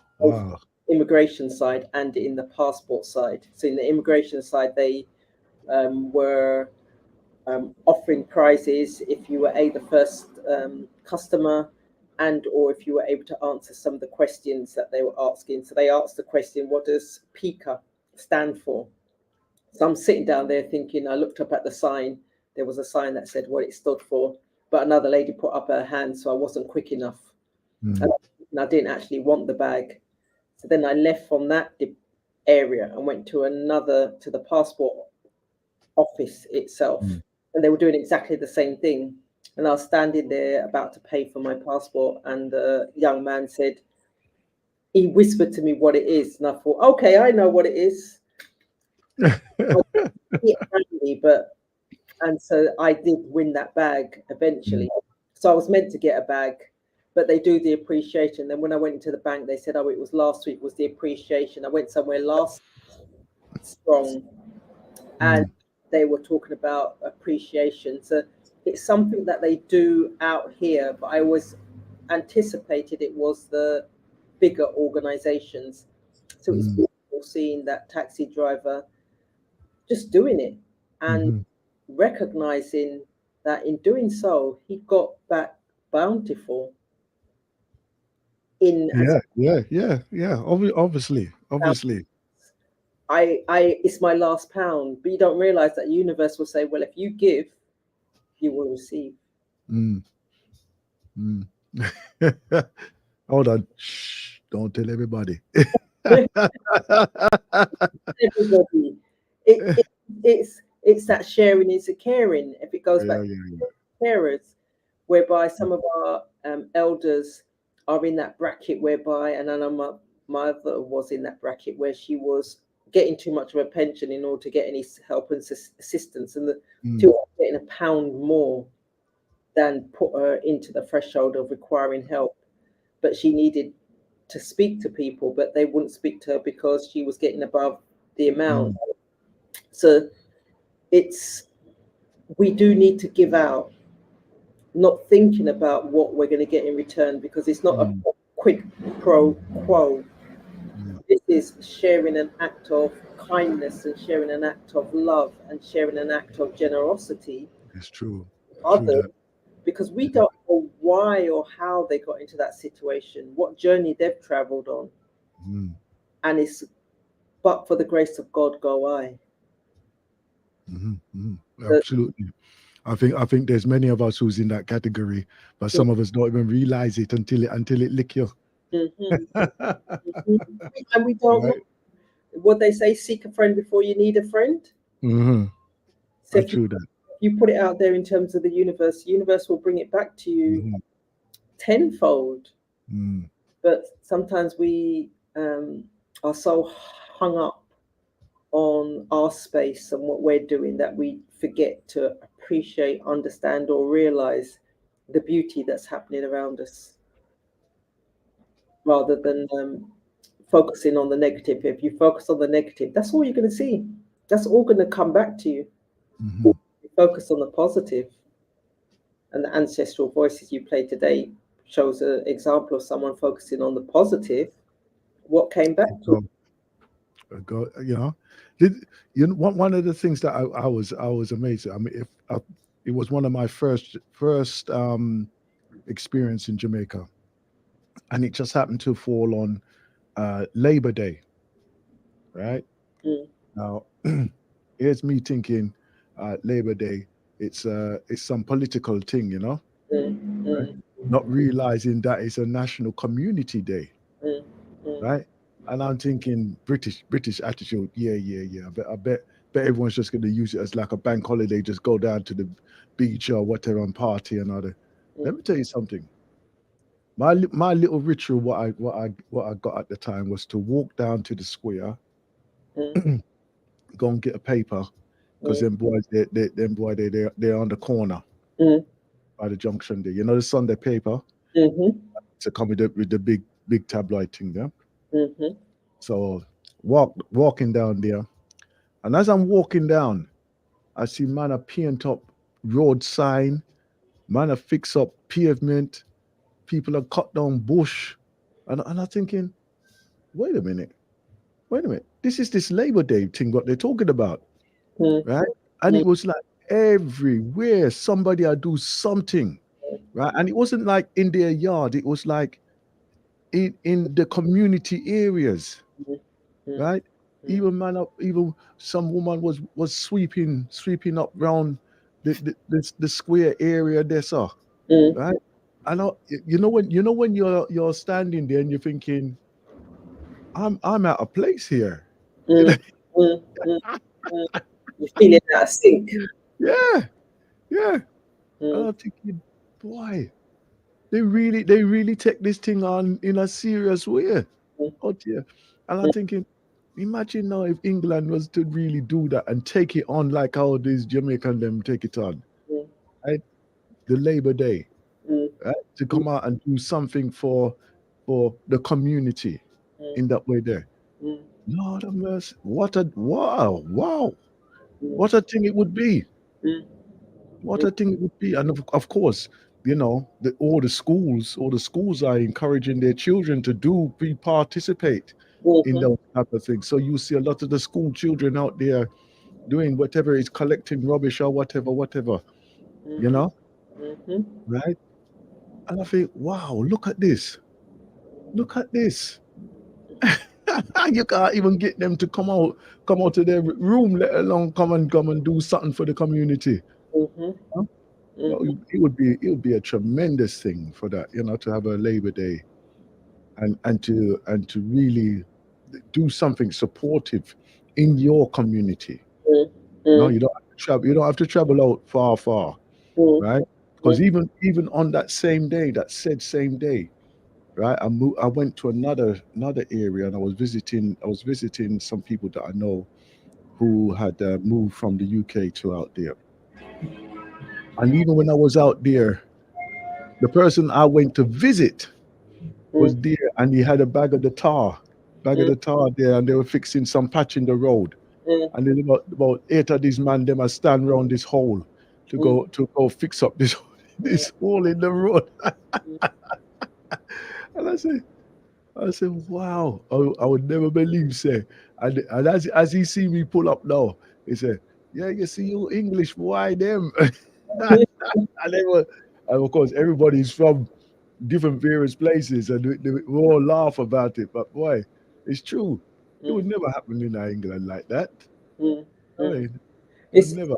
just a different community spirit and a community Mm, vibration that mm, as we watch the television, as we aspire to go elsewhere, we mm, lose it because then we get assimilated. mhm, But it's beautiful the fact that we do.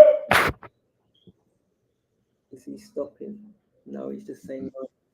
mm, Is it? It's just like I said, beautiful that it happens out here. And I, mm, when I was here last year, and it was Labor Day, and I was thinking to myself, like you, it didn't. I'd forgotten, mm, but it's just beautiful, just going out and walking and just seeing the mm, popping up, the cutting down, the mm, repainting of the road signs, mm, the repainting of the road in terms of it was a pedestrian crossing that had been mm, washed away from a paint point of view because of the amount of rain. mm, They just repainting it and painting up the signs so it was clearer for all those that knew that it was there, but also those that didn't know it was there. mm, It's just a sharing of that community spirit and remind mm, us that we are community beings. None of us are here and we can do it on our own. mm, We do need the support, help, services of others. And as we give more, we get more. mhm, mhm. So, As I say, it was a beautiful thing to mm, actually see, you know, the mm, working of mm, everybody mm, just coming together and mm, just I ju- how can I put it? It must have brought it would definitely bring them closer together mm, and in appreciation of where they live, mm, right? mm, And for those who actually see what they see them in the acts of that, would give them acknowledgement to say, you know what, we appreciate our people even more. mm, mm, Huh? mm, mm. Yeah, because we often, or the news, Mm, more 90% of the time, will always focus on the negative aspects. So it's those things that you see in real time in your own community brings mm, you back to that positive vibration, that positive aspect, the mm. that yeah, we are each other's keeper. I am my brother's keeper. Definitely, definitely, definitely. Anyhow, I'm going to turn the platform over to you for a little while. But you don't swing your head like that. Don't. If you Yeah, look, if those who are listening in right now, you can view us on the YouTube and also on the Facebook on the Blacknificent Radio Show, right? So this is why I say that she not to swing her head, so because I Mm, can see what she's doing. mm, Okay, all mm. right. As she gives us a tour of her abode.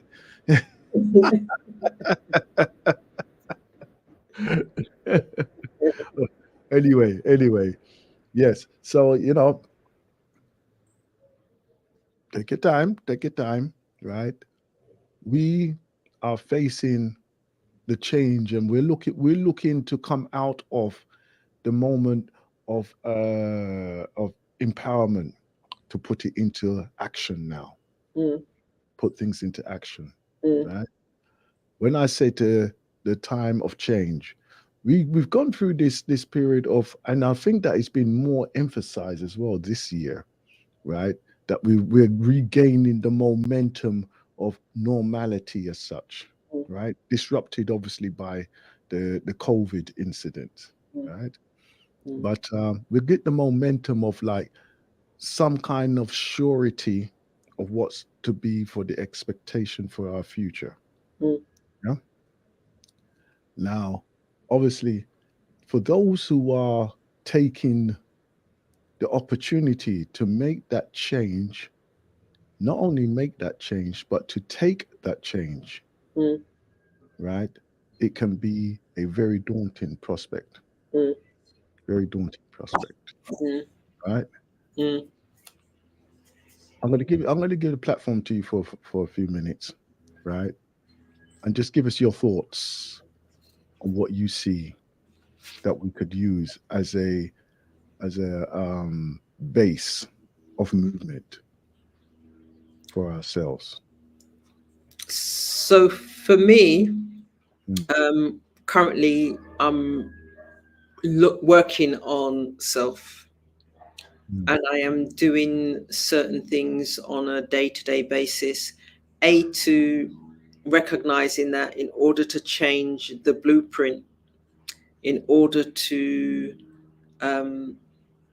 chip away at some of the isms and the schisms and the behavior that I have, I need to do the work and do the work internally. But I'm not just doing it for an hour a day or 5 minutes a day, and they're not doing it for the rest of the strong or for the rest of the month. It's something that I'm doing daily.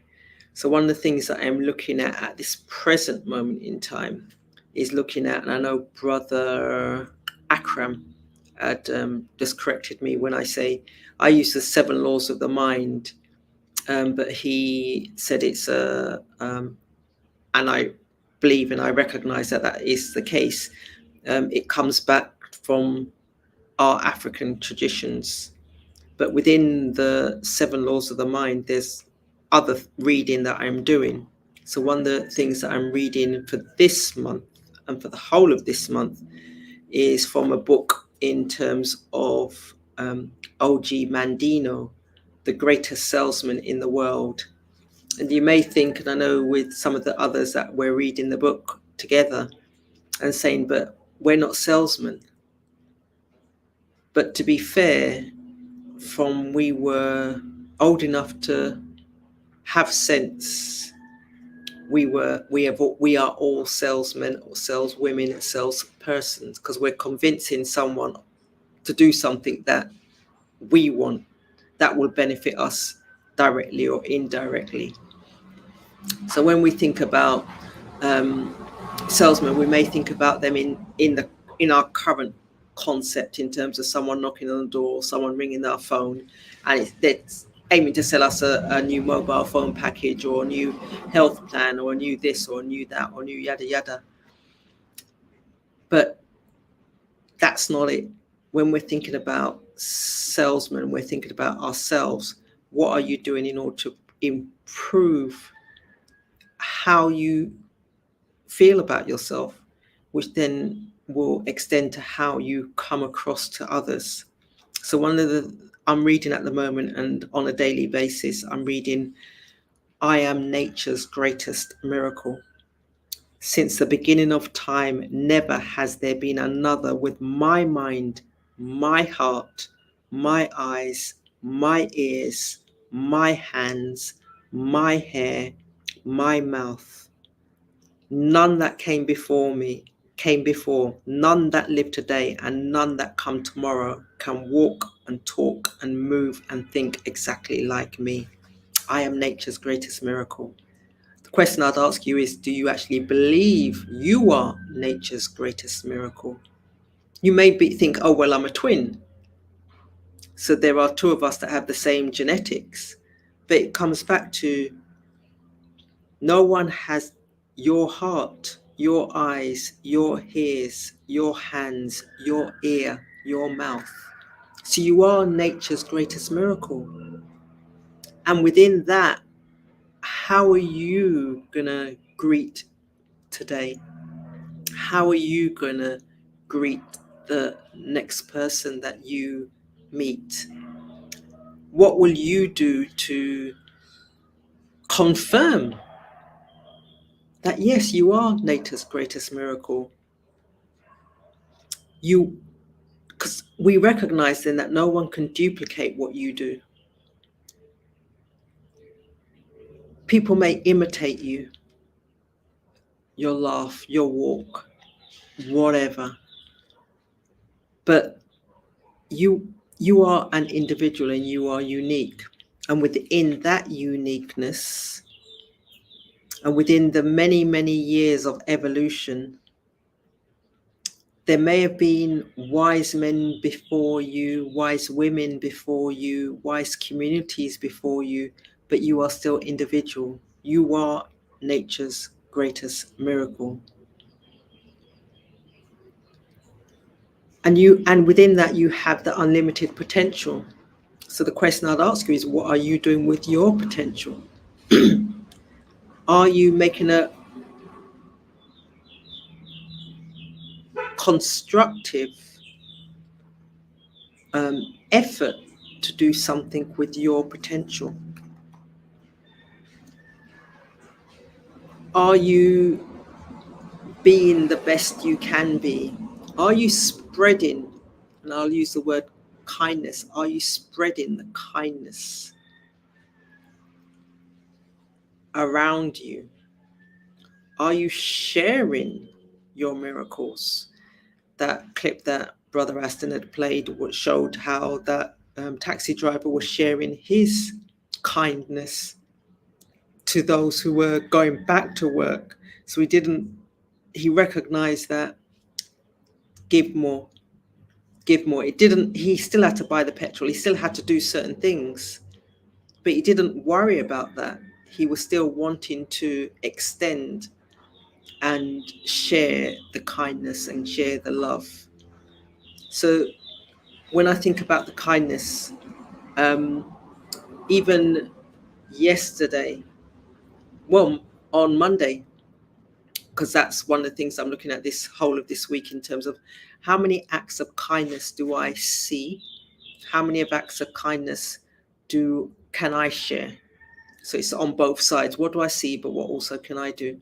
So I'm walking into town, and I know Brother Icon, who's just come back to Jamaica, and speaking to others who have lived in the UK or lived outside of Jamaica.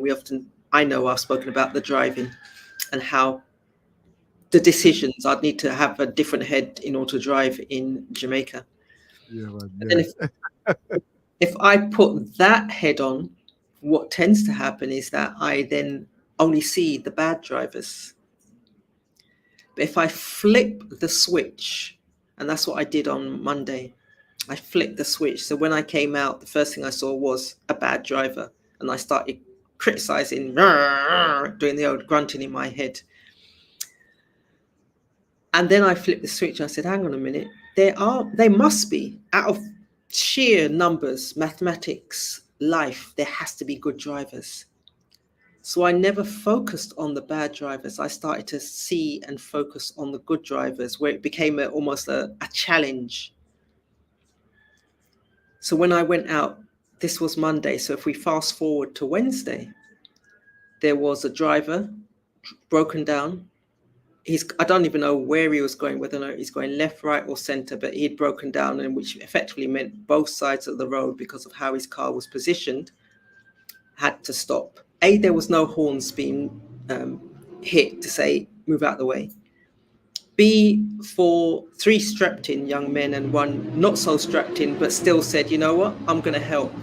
I'm going to do what I can in order to support this driver. And they pushed the driver to one side of the road so the other side could keep going. And then they were running behind, pushing the vehicle. So it wasn't a standard small car. This is a big vehicle that you did need people that had a bit of muscle in order to push. And they were seeing whether or not they could jump start it. That didn't work, so I kept on walking. But they then made sure that it was over to the side. But I was thinking to myself, when I saw that had I only been looking for the negative or the those that are doing wrong, then that's all I'm going to attract to me. I walked out at the right time and saw the right experience that shows that there are good people out there. There are people out there who are displaying acts of kindness. So as I said this week, that's what I'm looking at. So I'm doing a 5-bar gate on a daily basis to see how many acts of kindness do I see. How many acts of kindness can I also share with others? And it then has an effect, and I'll use the word serotonin, and I may or may not pronounce that right. And I know there'll be those of you out there who would. The feeling of goodness, the feeling of nice in Yes. within yourself, yeah. Serotonin, yeah. And it's when you are giving it out, that's what comes back to you, because what you're seeing is, and it makes you smile. And then when you smile, you almost get into that energy level whereby you then attract the same to you. So as I'm going about my business yesterday, I was doing a lot more smiling. And when you smile, I think I don't know whether or not it's easier in Jamaica. But like I said in the past, and Brother Icon also spoke about it earlier, in Jamaica, you see someone and they say, whether it be, they say good morning, I tend to say greetings like Brother Icon. They sometimes look at me like cross-eyed, but they accept it same way, or good afternoon or good evening. So it's sharing that act of kindness that helps and may change someone's attitude. Even last Wednesday, I was in town and I went to, no, wasn't last Wednesday, but I was in town the same day when I got my Pika bag. I was in town and went to Devon House, and there was a young man there serving, and he looked upset, the whole world on his shoulders. He looked unhappy, almost as if to say, you know what, if I didn't need to be here, I wouldn't be here. He had that energy and that vibe around him. And I thought to myself, is it the way his face sets? Because some of us have a natural resting face. I heard someone say that before. And you have a natural resting face. I know that one. That doesn't necessarily mean you're unhappy with the world, universe, or life, but that's just how someone sees you in the first 30 seconds or 5 seconds. And then when I spoke to him in terms of what kind of ice cream do I want, and by the time I saw that it wasn't a natural resting face, this is someone who was not happy for whatever reason. So I started to speak to him, laugh and joke with him, and asking him about the different ice creams and asking him why is he unhappy. And he's almost like, when a child doesn't necessarily want to move out of the zone that they're in, they're hearing something, but they still want to be unhappy. And I know in the past, I've been that person.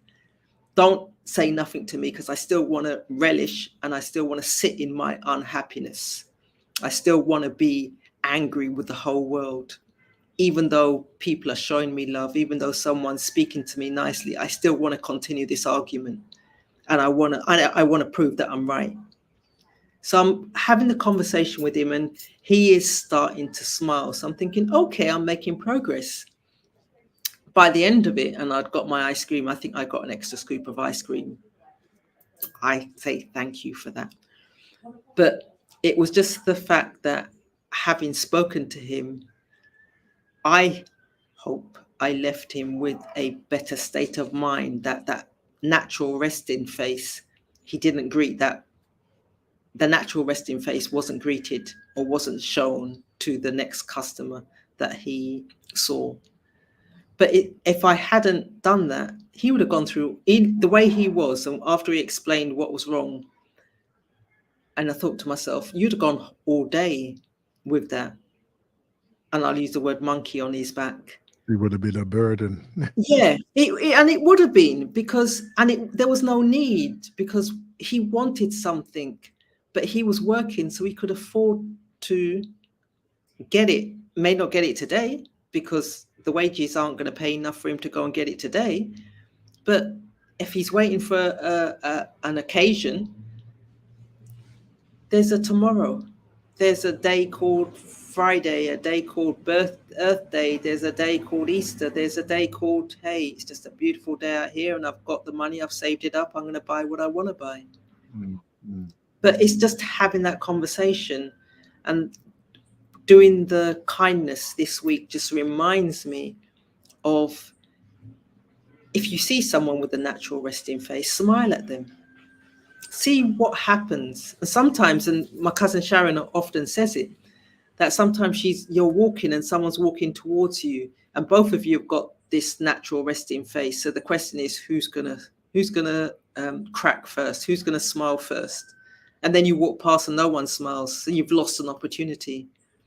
Or you may be walking towards someone, and they're looking at you as if to say, I want to say something, but I don't know how, because of your natural resting face.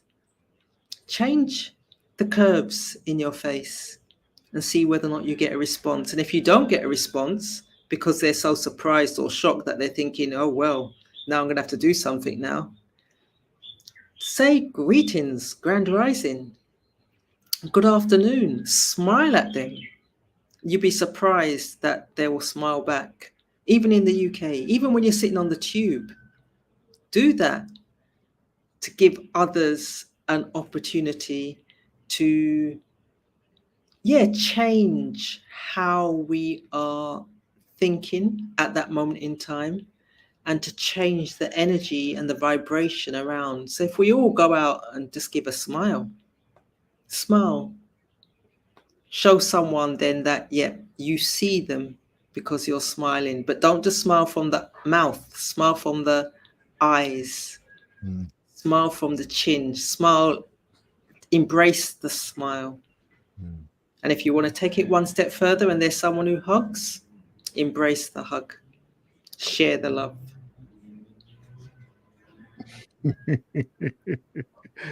Okay, you asked for it. Here it comes.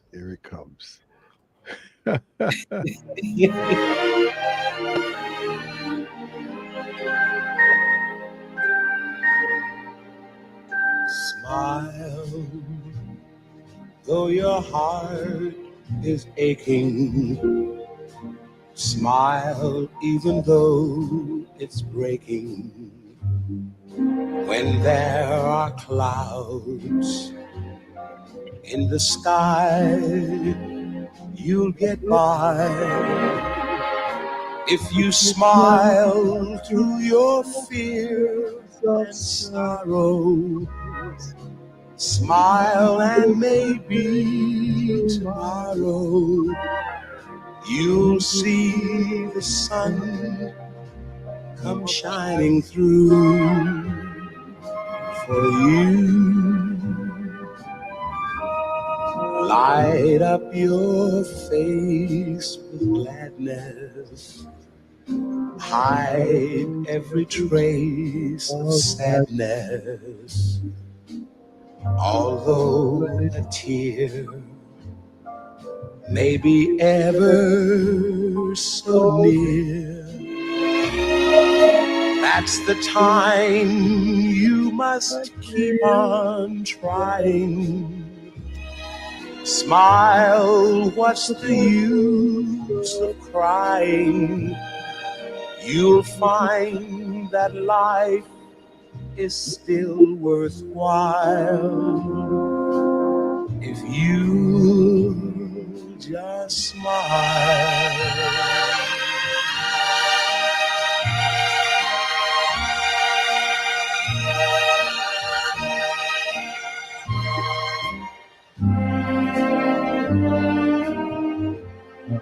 Back to serious business.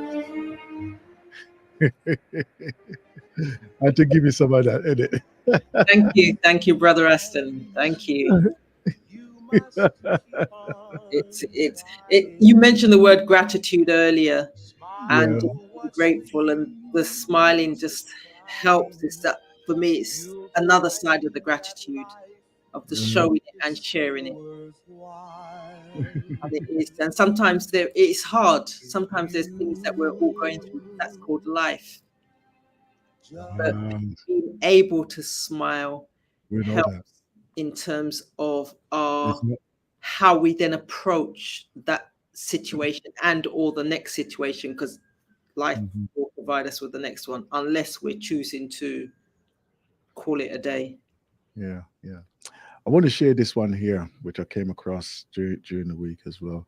I'm hoping that it's going to come over okay, right? It's called a brown skin yoga, right? So this one, Wellness Warriors, new series here at GMA3, focused on the people just a improving couple of their minutes. lives and the lives of their community through self-care and well-being. Well, now a yoga instructor in Memphis who finally found her own path to mental wellness and what she's now doing to pay it forward. In 2010, I lost my mom. She passed away from cancer. I struggled with the grief process. I walked away from a career that I loved for something that I loved more, which was yoga. In 2013, I decided that I was going to get my yoga teacher certification. I came across a program for kids yoga, and I decided that I wanted to go into the classroom and implement a program where I taught children yoga and social emotional learning. My yoga practice is Ashtanga. Ashtanga is actually one of the 8 limbs of yoga. I actually teach students in various locations throughout the inner city.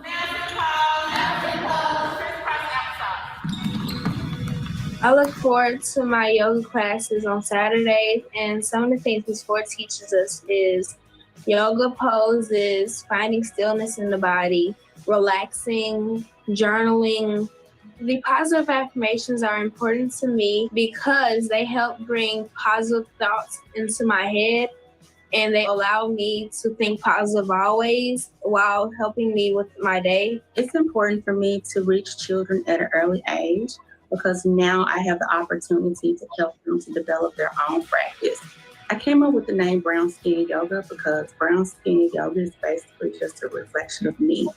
It's a reflection of my mom, and it's also for the girls out there in my community. Ms. Ford is very important to me because she helps me with relaxing. The impact that I want to make on my community is that I want to come in and create a safe place for them to start their yoga practice. I wanted to be able to come in and give back to my community by teaching them and giving them the resources and tools that they need in order to adapt to day-to-day life. Well, hey there, GMA There you fans. go. Robin Roberts here. Thanks for checking out our YouTube. There you go. Our beautiful sister there. Right. The thing that struck me See? in terms of just listening to that, where she started was the children. Exactly. Because Exactly. It's like rebirthing yourself. Going through similar scenarios like yourself, rebirth yourself, possibly through the journey, vicariously through children, but finding your balance, right? It's a beautiful journey in itself. You know, and I'm sure that the Galaxy family is very, very grateful. I know that Brother Icon is still on the line. Okay. Well, let's hand out the let's share the telephone number. So the telephone number is 0203 289 6504. So if you do wish to join us in this conversation, add to the conversation, talk about some of the something you're grateful for, some of the smiles that you've seen or kindness that you've shared and or seen. So the telephone number again is 0203 289 6504. Or the text number if you want to just text in and just give us a message, a thumbs up to say, yep, you're enjoying this conversation. Or yes, I'd like to add to the conversation, is 07947 479219. So the text number 07947 479219. Definitely. We are so blessed right? I know some of us say the be less, but no. Let's take it in the way how we are meaning it. The uprising, yeah. Brother Definitely. Icon, I hear that you're coming back in it, brother. Yes, I want to come in from before the ancestor, but I listen good because I'm here on the ship video. Let me make sure I'm not. I don't know when I'm getting another echo. I'm not definitely yes. Yeah. So listening, I want to come before the ancestor, but Sister Sandra kind of finish it off very beautiful. You know what I mean? Talk about things that you're grateful for. But if you don't mind, if I could touch on earlier when you was talking about your mom, because you know where the Aston is like, I'm Yes, telling you, King. you and Sister Sandra are inspiration to me because one of the journeys why I'm here in Jamaica is same situation that you're in because you know most of my siblings are away. You know, I got my nephew is young, doing his best, you know, and mom is at that age where she need that support. Boy. You know what I mean? Amen. She support, you know what I mean? And Well added done. on to that, there's some construction, you know what I mean, that need to be doing at my house, you know what I mean, to fresh it up and all that. So it's just a travel on that. But you know, coming back from what you're saying, when you're talking, I was laughing because I listening to Dr. Aubrey and you know what I mean, Dr. Ferguson himself and a lot of health things. So I had this big grand plan that when I'm coming down, I'm going to be changing my mom diet. So she won't be cooking. I'll be cooking for her. But I got a rude awakening when I came down, right? So let me give the family a little bit of a story now. She a teach you. Please share. So, my mother is a chef by nature, you know, so she's a chef. That's what You she did lose most of her life. straight away. You lose straight away. Right, you know, so the cooking is her domain. Nobody entered. So I had this plan to say, you know what, she's going to be rested because we're cooking all her life, so she probably got for the rest. I'm going to be cooking. Cook what kind of food to cook. So I had to humble myself and you know wash the plates and wash the pots up and say, let me just try to see if I can help her season it up and you know. But I'm trying to say to you, she's standing and still walking around. She's having a bit of struggle, but she would not leave the kitchen and the stove at all. True that. So I had to humble myself and be the dishwasher and the pot washer and wiping up and cutting up and get the stuff and just let her continue with her thing. But you know what's the beauty about that now? Because one of my nephew also was living in the countryside. He came up to assist me because you know we had a lot of cleanup to do the house, throw all that stuff, and just kind of get the place fresh up. But joy of her cooking and sitting down watching me and my two nephews here, because she's been here for a while. I know she grew up with a family. She's been cooking for all of us, and that was taken away from her. And then when all of us sit at the table and she shared the food, and she's just sitting there, the smile on her face, so watch us there eating the food. True that. It's like I'm thinking, is that in itself like a therapist? I'm thinking, okay, Yeah, man. Definitely. The energy and the strength to continue to cook. I might have to just leave her to do her thing and just try to assist her with every stuff more than thinking I can completely take over. However, I want to try it as Brother Nana Kweku said himself, fighting his mom to stop eating the pork.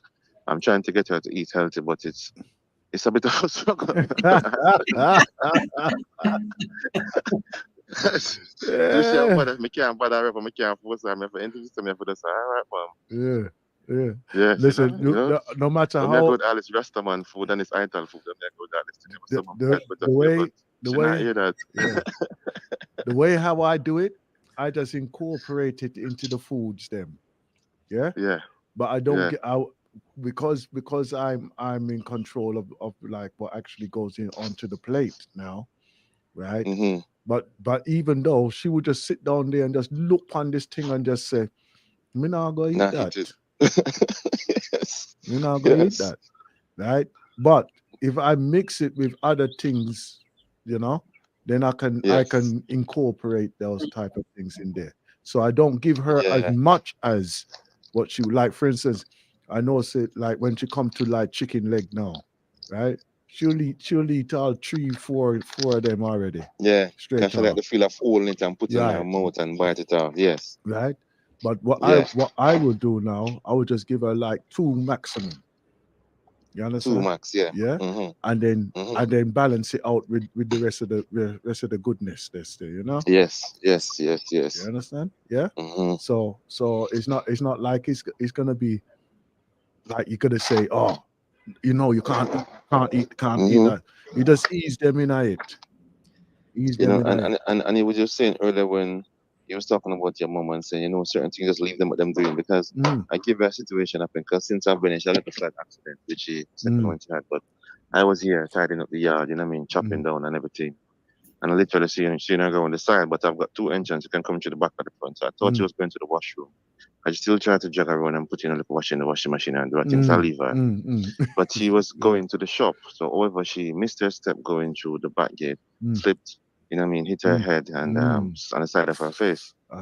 So it's a good thing there was a little young girl that in the crowd. She loved my mom so much. When she's going to school, she come on for her mom. When she come back, she come on for her mom. So I saw her coming from school and she said, where's your mom? I said, she's on the side of the washroom. So by the time she said that to me, she come back around and said, quickly, your mom fell on the ground. I said, wow, look at the antecedent that little girl, because I was here working in the yard and didn't realize she fell on the backboard. You know, because I couldn't hear her, she was calling me. So, you know, the antecedent that little girl. But even with that, I said to her, Mom, you left me right here. You wanted something at the shop. You couldn't ask me to go to the shop. She's saying the shop is just there. She just wanted to stretch her leg, and I'm thinking, That's right. Yeah, it's like I can't even get upset, but Okay. you know, sometimes just listen, in the danger of it. Yeah, it bun way, but you Yeah. know something, because like even my mother, she just come out, and I say, where you going? And she, oh, I'm going to see my friend. They're downstairs, right? And I'm thinking, oh, there's nobody down there. So what I have to do? I have to go downstairs play the with game. her, and then she walk up and down, look for this and look for that. All right, whether it be 45 minutes or even an hour sometime, because she'll sit down and wait for them, and then we make our way back. You know, but that's the nature of the beast, man. You know, what I mean? That's the nature of the thing. You know, don't worry And I about want to it. learn one of them good points. I know Sister Sandra in the commenting because Sister Sandra left on a positive vibration. The flip side of that, over Sister Sandra, you know, my dad passed off just before the COVID. I came to Jamaica to bury him. You know what I mean? To late part of 2018.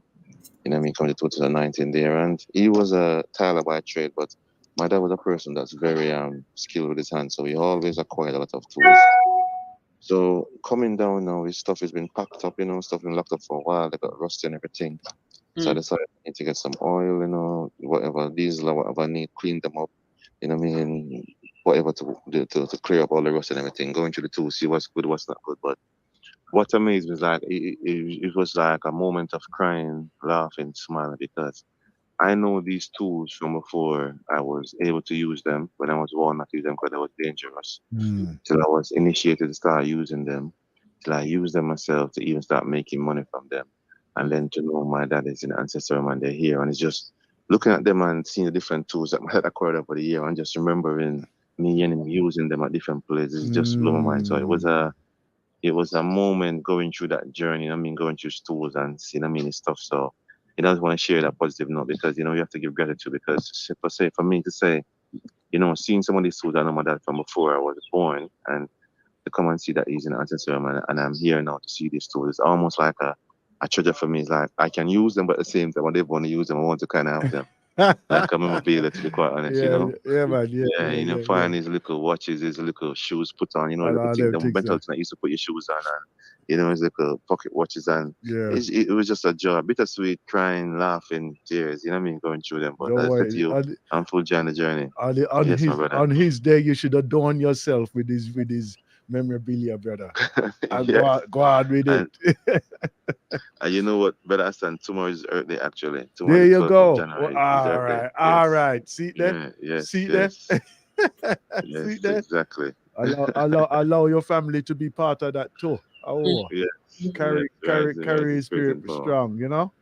Yes. Yeah, man. So Yeah. I'll land there, let Sister Sandra come back. I don't she want. I just want to share the family though, but beautiful vibration. So that's the positivity, you know what I'm saying, a journey, bittersweet going through mom here and me I'm going through that stuff. Yes. Well, if you never Keep on. if you never shared, we would never know. Right? So So thank you for sharing. Beautiful share. So a couple of things that I did with my mother from a food point of view. I was, even though she wanted to eat, and some foods she could no longer eat because her body just wouldn't allow her to eat it. So I would do more juicing. So that means she was drinking some of the foods. And I was also conscious then of the oil that she was using when she was cooking her food. So I know that you mentioned in terms of your mother still liking the pork. Cook it with the best oil that you can, with the best ingredients you can. So that means she can still enjoy some of the nutrients because it's not being diluted by the poor oils or the ingredients. And if you're going to buy it on road, and if your mum's a chef, she's really not going to really want the rolled one. Just be conscious of where you buy it from, because a lot of them guys just fling things together and sell it to you, and it's not cooked, it's not seasoned, it's not. Sister Sandra, sorry to interject. Let me just say, my mom do not buy any food. She's one of them old school Jamaican. Me not buy food from people because I know what them are putting them. I know if them wash them, man. She tell that straight. I hear you. I hear you. That's why when I said it, I smiled, because I said if, and I know it was a big if. If she's of that generation, she's not going to eat out of roads. And there's probably only 2 or 3 yards that she eat from anyway. If you check it out, there's probably only 2 or 3 yards that she will eat from. Where she says, yes. No, I understand that. I definitely understand that. And just like you say, from a gratitude point of view, that even though we encourage and love the fact that our parents still have that independence, we're still there just keeping an eye out and keeping an ear out, just so that we can do.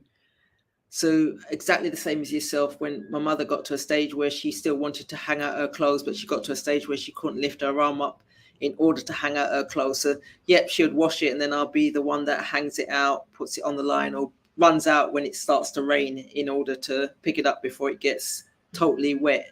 So it's finding that balance. But the fact that you've come out here in order to experience and just to give, and to sort out your affairs in the UK, whereby you can do that. It's not an easy journey, but it's definitely a rewarding one. Because later on, you can say to yourself, you know what, when she's joined the ancestors, because she will, and we'll all join the ancestors, you can say you did what you did with warm hands, regardless of what your siblings didn't do, whatever. You know that you did what you did with the warm hands. So when people say to me, you're staying here on your own, aren't you frightened? Why would I be frightened if I've done things with warm hands? You just say it's not England, you know. No, but then everyone's making this. They're making the assumption that, well, Doppy's going to come but if you do things with warm hands, with love. You are. Doppy can come and sit down, and we talk and drink and laugh, yeah. And that's where we're at. That's the vibration we're at. All right, then. Let me just come, sir. All right. Wake up and face the one for your father, my brother. One for your father, yeah? Yes, I say, give thanks. The time has come to arise.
the ocean comes the fisherman, speaking words we should understand.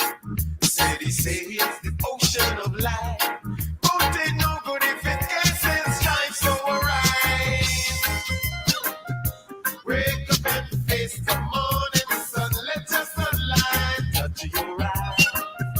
Got to realize your time has come to arise. Oh, the farm, the chicken them arise. See the bird them arise. The cows are rising. Birds are rising. I say the trees are rising. And the sun is rising. Yes, King man, boy, let the power and the strength be your guide right through, you know.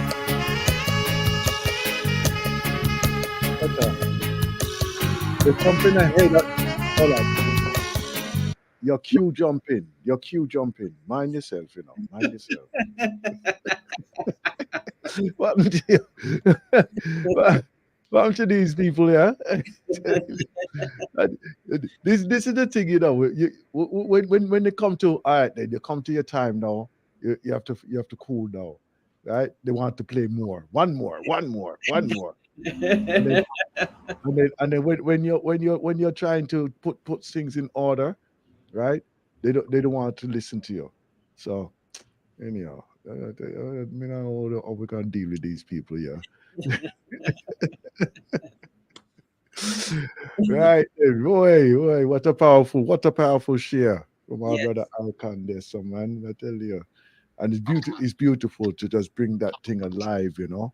Mm, Bring that alive because boy, we all go through something, but we all doing our thing in our own way.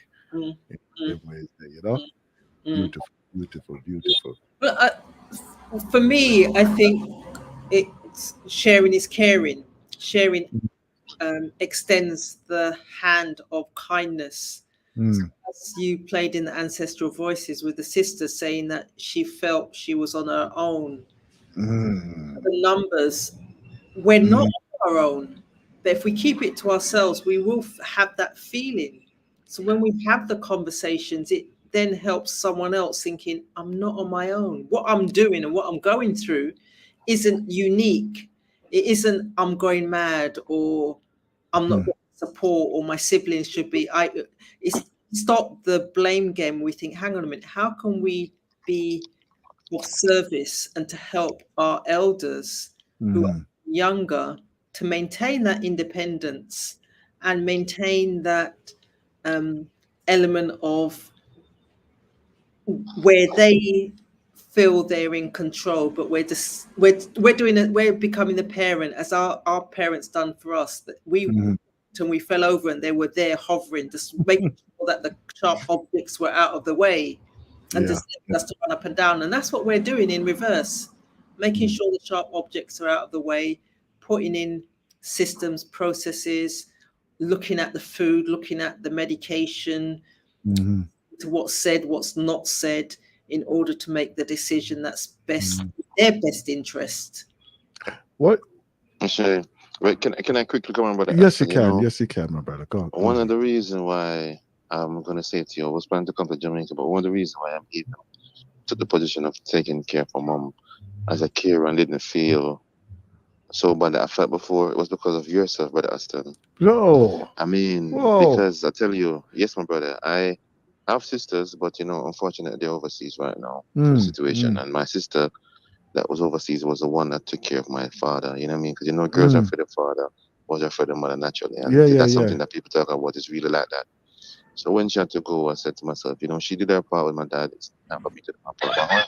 Well done. But I'm off to do stuff. Beautiful sound. See you laugh. Yeah, So man. yeah, you know what so what happened now, what I said, by that time anyway. However, I was talking about mom, right? Because we also Mm, just kind of throw me off there, you know.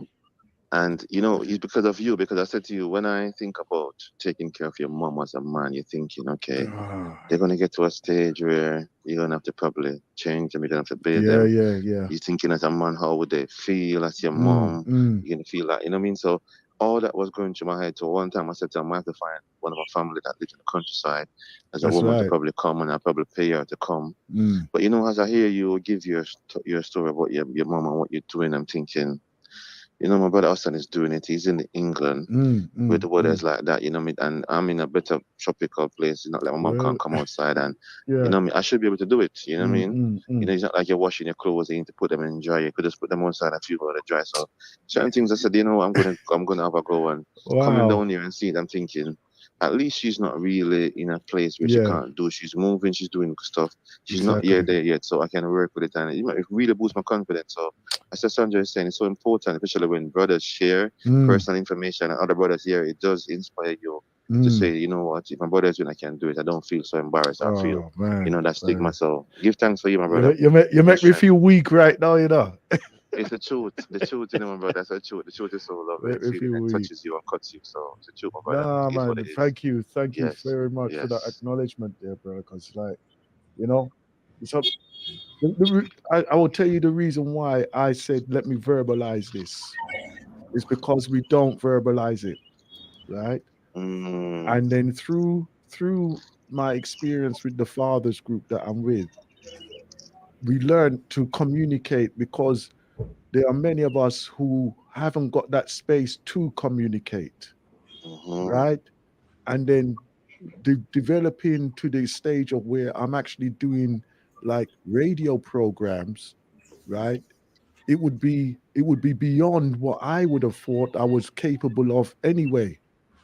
So I'm just using the momentum of this forum to just be that vessel or that impetus for others as well. You understand? So this is why I invite others to come and talk with us. Yeah. Right? This is why I invite those to message us as well, And the other thing is interaction outside of the program, because there are so many listeners, silent listeners, who are listening to our experiences, right? That we do not even understand to what level that goes to. And it's when they come and touch me on my shoulder, or they come and approach me and they say, "Boy, I was listening to you today, and they will tell me of things that I've spoken about previously, right?" And I think, wow. And sometimes you think, is anybody actually listening to this? But you know what? I put myself in a humble position, and I don't mean that in a way of saying, "Oh, how great I am" or anything. No, it's a genuine part of my humility and the position that I've been able to, and I feel that I am truly privileged to be in a position that I can take that space and share these few hours with everybody, and like even to say invite Sister Sandra to be part of this forum as well as an asset, and then you never know like where it's going to take her. It could, if I share, do I have my permission to share? Do you have to share my vision? Right. My vision for our sister Sandra is that she has her own program, right? And that even where she is there in Jamaica, right, that she be able to develop a forum just like what we're here, and probably even further, because I feel that she has the capability to go to national level over there, right? To be to be a asset towards spreading the word of balance, humility, spiritual awareness. Yeah, right. And I really do believe that she has the catalyst to do that. So if she's using here as Galaxy as the footstep for that, I saw it go. And I definitely concur, and I can definitely see the vision what you're saying, Mr. Sandra. And, you know, being here and the journey that she's been through, and she's saying she come down here like a soldier. People wonder why she go to Jamaica by herself, and she say, you know, she go with the energy. And, you know, this is where you have to move, because even me coming here, there was so much question in my head. There's so much question in my head thinking about all the food. I mean, about Jamaica, coming here to spend the time I'm going to spend in, I'm going to get you. And then you just make that first step, and making that first step is like, it's something that's propelling you. And I just say, when you have the answers walking with you, you know what I mean, and have the creating forces You got of the nothing to worry African gods, about, yeah. you got no fear. That's Because right. I say you come to Jamaica, if you eat the amount of stories, Sister Sunday will tell the amount of story here sometime, you people, if you follow people, everything I hear, you wouldn't even want to be here. You run away instantly. And the same thing with England. You go to England, there's so much story. So it's everywhere, but it's what you surround yourself in, what you pay attention to, and what you put your energy into. That's what's going to manifest into your life. So, you know, just stay on your part. You know your part, stay on your part. You know, everything will just work in sync. So definitely concur with that. Yeah, man. But that sense, the son just got so much to give, and even myself, I'm definitely looking forward to connect with now, because I saying to you, with knowledge and where we are and what we've seen now, our people just need to know what they don't know, because it's not like they haven't got the potential. It's not like they are very still. It's just that a lot of things been hidden from them, and we've had the privilege to learn about some of those stuff. So it's about sharing. Seeing this just talking about sharing, you know, and give them something. Just like that young man she was describing when you saw him in Devon House. She found a way to make this change, Make a connection. for the day, and that's all it is. That's all it is. Yes, yes. So give thanks. I'll land there, but that's emotion. I just missed a call from Nana Bonso there. I hope that he shall return the call, and then we can bring him in the conversation as well, you know. But one of the things that we have to realize, right? Although we're here and we are here, and we've been very blessed to come onto Galaxy, right? Because you know, say that other forums, they probably wouldn't even allow this to happen. You understand? They would not allow this to happen, right? Because they're saying, "Oh, you must be making money and now then thinking whatever, right?" I'm going to tell you now. I'm going to tell you now from my heart, right? As long as somebody can raise their head and feel good about themselves, that is what would be my reward on that way, this you know, that would be my reward, you know, right? But at the same time, a little piece of money wouldn't go too far. A little piece of money would not go too far from my pocket still. Anyway, listen, joining us this in our conversation here, Nana Banso. Greetings, my brother. Greetings. Greetings, brother. Greetings. Yeah, my I'll take in the name of the great force of the University of Lipton that was greater than ourselves was many years. Olo domare, olo kulu. Kwa me blafashe mungo ni me modam fok mare. Chembe amaja amanra ashe. Yeah. Ashe. Sister Sandra. On the line. Yeah, Sister Sandra. Yeah. Sister Sandra. You know, I just jumped in. I just caught the show, and because I'm working, and there was something that you said that prompted me to call. Yeah, and what that was when you said, sometimes I'm wondering if people are listening to me. Yeah. Sometimes the phone line rings. It's not because no one. It's not because no one's listening. It's because people are listening attentively. Yes. Understand what I'm saying? Yes, Kingman. Yeah. The Galaxy have more silent listeners than they have people that actually call. I true that, man. You know what I'm saying? And Galaxy has become like a therapy to the community. The various different shows and stuff like that, and the various different presenters. And the things that the presenters bring to life in Galaxy makes people sit down and just pay attention. You understand? Yeah? And so sometimes you're in there, you're talking, and you're thinking, boy, nobody gonna call. But what is, people are taking and listening to what you're saying. They're taking in the vibration. You understand? And sometimes it's it's not conducive for them to call at time. Because some people, like in England, people at work around the world, we are transmitting at different times. You understand what I'm saying? And some people have an opinion, but they feel shy to call. You understand me? So, you know, let's say the therapy for the community. You know, and don't ever think that nobody is listening to you. They are, especially to your meditation part. Meditation part, you do. Thank you, brother. Thank you. Yeah. Yeah, people look forward to that. Look at our meditation, and what I like about it, you know, I'm not one that meditates, and I got to tell people that. But I've listened to a lot of these people who go about meditation. And when I hear the music that they play, I say, I can't meditate to that music. That's not your rhythm. That's not your rhythm. We can't meditate to them music and all them something. Man, yeah.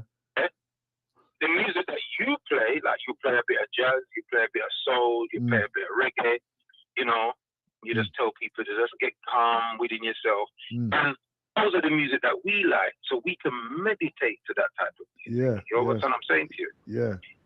No, I've been to places and seen people in these meditation cars, them lick the thing, some look at Japanese something, all the thing wrong, and all of them kind of thing. Then I'm not saying them things, you know, they're not good.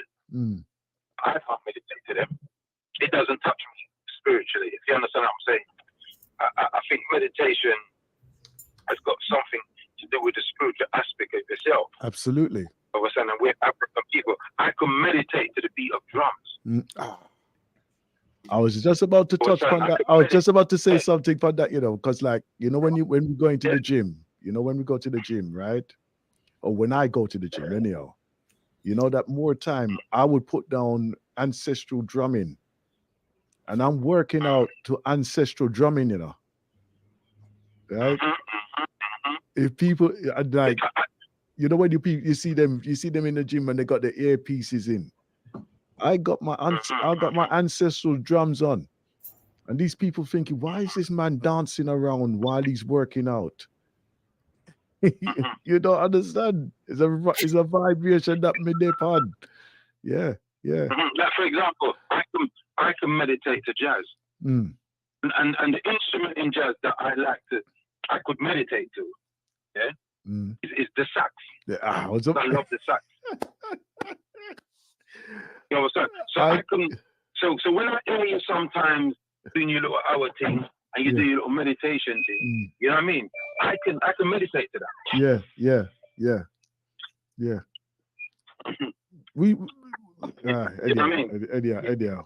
We're of a generation of where music was extremely influential to us, right?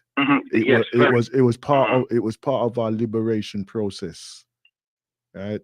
Definitely. We learned so many things through the art form of music and musical expression, right? That a lot of others of the system would never understand, and a good thing that they don't understand, because they would have thieved that and destroyed it anyway, right? Like they have been trying to.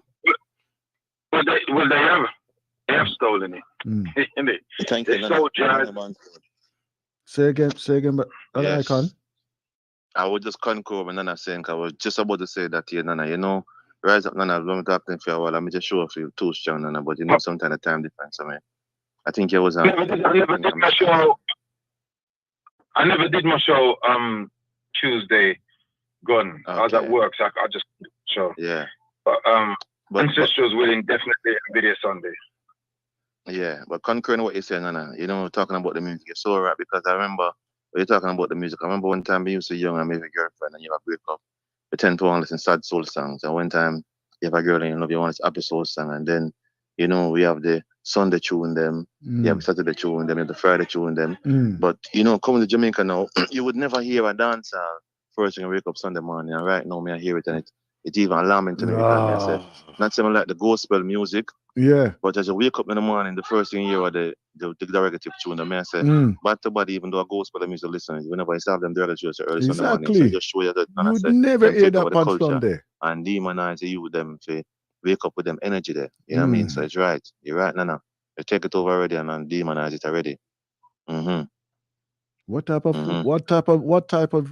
of derogatory feelings is going on right there, sir? Huh? Because like if you think of it now, the basis of a lot of our Caribbean people, right, was yes, it was a spiritual journey, right? And yes, it was influenced by a lot of churchology and things like this. But we had the respect for that type of ethos there, right? Sunday, you don't play certain music you play upon Saturday night, right? Right? Because we know it was the youth of the time, their expression of what they were going through and everything else, right? But even they had the respect to say, nah, man, we can't be talking like this on the Sundays. Yeah, when it's Sunday morning. Yes. But it look like all those things are out of the window now. Right? Yeah, because that's definitely planned and designed because they wasn't happy with our people. Them right, them have them under the gospel and them have them, you know what I mean, in illusion or whatever. But they were too peaceful because they were too happy and you know what I mean, still getting on and sharing everything. So they say, you know what, no, we need to make this Sunday not so peaceful and happy. So they bring that kind of thing. Because Jamaica Sundays change now. I don't know if Sister Sandra can concur with that compared to when I was coming here. It's definitely changed. You know what I mean? Like a place that wasn't used to open now. So it's almost just like the UK, I would say. 7 days a week, 24 hours, anything can happen. It's no difference between 7 days of debauchery. and any other days. 7 days of debauchery. Yes. I'd agree with that. Definitely, the only difference is the time difference because the shops are opening from 9 o'clock. So in the UK, they open from 11 and they're strict on that and they close at a time called X. Here, you think to yourself, okay, it becomes a Y or a Z. And in between that, what you're hearing and just the energy is, there's still a lot of churches on all the corners, but there's a lot of youth that I'm not sure. I'm not saying the church is the space for them, but there needs to be something on alternative because the journey that they're taking, some of them could make different choices. Let's put it that way. Yeah. Nana. Indeed, it's still attached. Yeah. You know what? There's only for different music that can play on a peaceful day. I wouldn't say that Sunday should be the peaceful day because theoretically it's the first day. Yeah. However, yeah, we got all different type of reggae music. We got all different type of cultural music. Beautiful, soft, soul music. One time, Jamaica was the place where you get Ray Groove, Had the most Ray Groove music, One time, Jamaica. Well, you know. Understand? I always remember the time when you could watch the program called Top of the Pops on Thursday. And then by Friday, Saturday, you could buy the reggae version. Yes. The record shop, yeah? Yes, You could get the reggae version, right? Latest Tuesday, you're gonna get that pressed down. Yeah? But the thing, one of the things is that in that genre, we seem to have lost our creativity as well. No, I don't think the creativity is lost, brother. What's happened is the creativity has been subdued. Because, there's a lot of artists, and like Icon in Jamaica and Sister Sandra in Jamaica, they would be independent artists making a lot of good cultural music, but it's not getting promoted. It's the slackness and the badness music that's being promoted. You understand me? I say those artists, those poets, those artists, they still exist. They're still there. They've always been there. They've never gone. But what happened is the clash music, the violence, the overt sexual music, those are the music that is promoted the most. Whereas if you go back 4 or 5 decades, you still have badness music, you know, and profanity music, but they weren't promoted. It was subtle, You very understand? subtle. yeah, and it was innuendos, but they weren't really promoted. You understand me? Or they were more comedic. Yeah. Example, that tune, the shaving cream. Yeah. Shaving cream, the nice and clean. Yeah, Shave yeah, every yeah. day, and one day I fall in a book, shaving. You know what I mean? We had that kind of comedic artist that was able to use music in a comedic way, and you know, we had slackness artists, but they weren't so like now. No. They changed in the late 80s.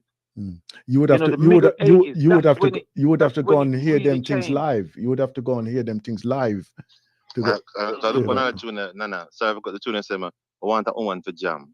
And I mean, man, the same music, man say, I want that woman for jam, and you can't really say myself, when I say jam, it can be anything, you understand? So you just, you can't say what you say, but it's how you say it, you know? But I'm saying the way you know, the how you do it. So you're right, Nana. So you know, the music has been hijacked by the forces that want to destroy the souls of people. You understand? It's the only way I can put it. You understand?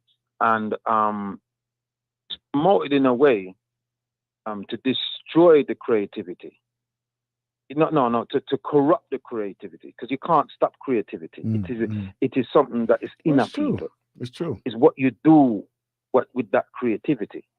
You understand? Just like you cannot stop the ability for us to adapt and create as African people, as carbonated people, melanin people, whichever one you want to use. You understand me? And we see that with people in Jamaica. You know, there was a video going around with a youth in Jamaica that he just took an ordinary bike and turned it into an electric bike. Yeah. I And remember. he I created remember. an electric bike. I remember that one there with the alarm and everything. From Yeah, it. and he's riding up, and creativity is born out of the need for necessity. You know, people need to create something to make their lives easier.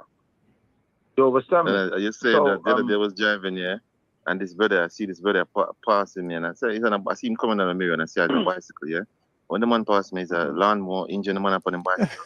I mean, I kind of fly past me. Yeah, because our people are creative.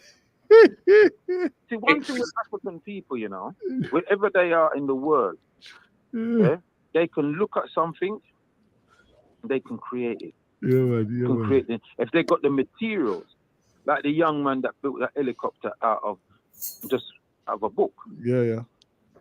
In a scrapyard. You know, brother in Jamaica that created the mechanism for cars to run on actual water, any car. Harlow, man. Look him up, Harlow, man. Yeah, look him up. Yeah, him disappeared. Nobody know him there. He's gone. We know where he is. He's somewhere in the United States of America. But they don't want that technology out there. Because all you have to do is just get water and fling it in your car and you're gone. You know? So and incidentally, just to bring some news, there's uprising in Papua New Guinea at the moment. Yeah, the police went on strike. Okay. For them rise up in Papua New Guinea. So they just to give news to our people that there's uprisings in Papua New Guinea. You understand? And something else, I don't know if I can bring this. Yes, you can. Yes, you can, brother. Come Yeah, forward with the news. South Africa has taken Israel to the Court of Human Rights, in The Hague, charging them with genocide.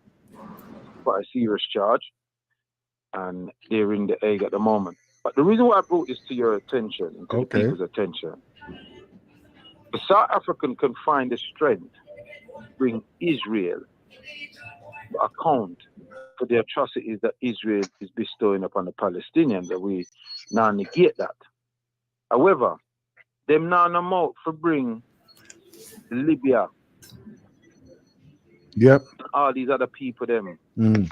who's abusing Africa, Tunisia that was abusing African people in Tunisia, Mm-hmm. to the Hague or to the Court of Human Rights. Bring the people, the culprit them in the Congo to the Court of Human Rights. Mm-hmm.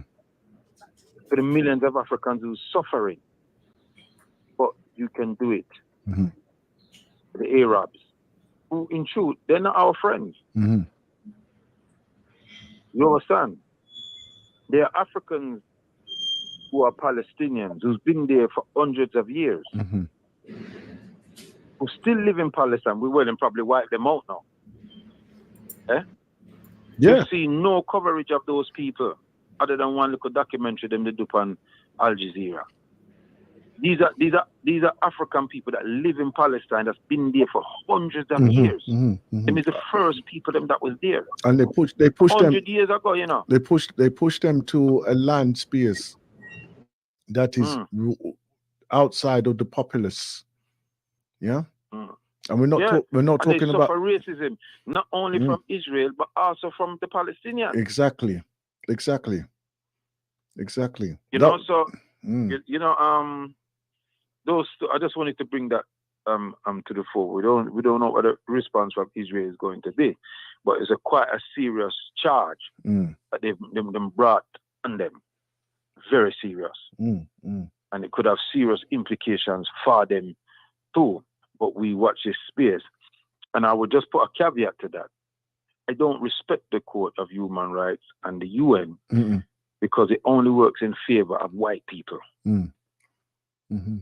Yeah. Yep. It only works in and remember it was set up not for other peoples of the world. It was set up because of what Hitler did to his relatives, the Jews. Mm-hmm. You understand me? Yeah, because they're all Caucasian, all of them, in that region at the time. You understand me? Yeah, we have to visit Caucasoid people. We have to visit that on another yeah. So I just brought that to just give some information to the people. This is what's going on in the Hague at the moment. Yeah. Yes, we're not dismissing ourselves from what is happening globally, either, right? So, but but as we do with the Blacknificent show, we're looking to do our personal journey. You understand? To empower ourselves in them ways there, so that even when we are faced with those other forums, we are strong enough within ourselves to represent ourselves. Yeah. You understand? Because we don't. Incidentally, of all the so-called judges, look like about 20 of them. Yeah. On the Hague, there's only one African face. Would you expect that? Would you expect anything different, though? Well, this is what I'm saying. I mean, they're the least people on the planet, but they are the majority giving. Yeah, and I guarantee that he may look like we, but I think he's a she actually. There you go. Right. Good guarantee. Anyway, just wanted to give that add that to the show and great show as usual. Thank you very much, my brother. I appreciate that. And sister Sandra. Rise up yourself from brother Icon. With him rooster, no kill the rooster in Icon.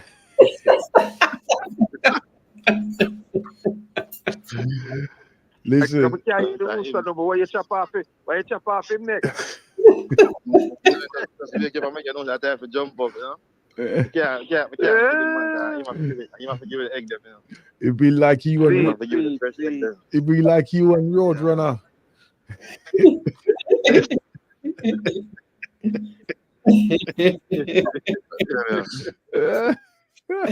Yeah, man. So yeah, it must nice to know Icon. Boy, man, I tell him, imagine when you get too jealous, boy. Man, I start talking, I get too jealous. No, me happy still. Yeah. And it's great. You said something about daughters are for their fathers and sons are for their mothers. You know, but that's not in all cases because I was definitely a daddy's boy. You know, the relationship with me and my dad be the relationship like most people have with their mum. I mean, I don't love my mother, but my own man. My mum was, because my mum was the disciplinarian in my yard.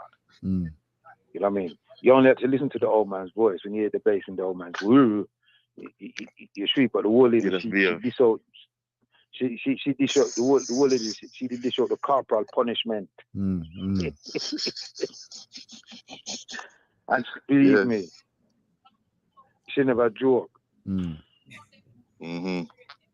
know, she never. Maybe. You know. Maybe because my kids, because I have two other brothers, but different mom. But I was the only man in my yard. But my father, I have a very, very close relationship because he started me drive from about 10, 11. And I learned trade talent. So many music that thing go on the road.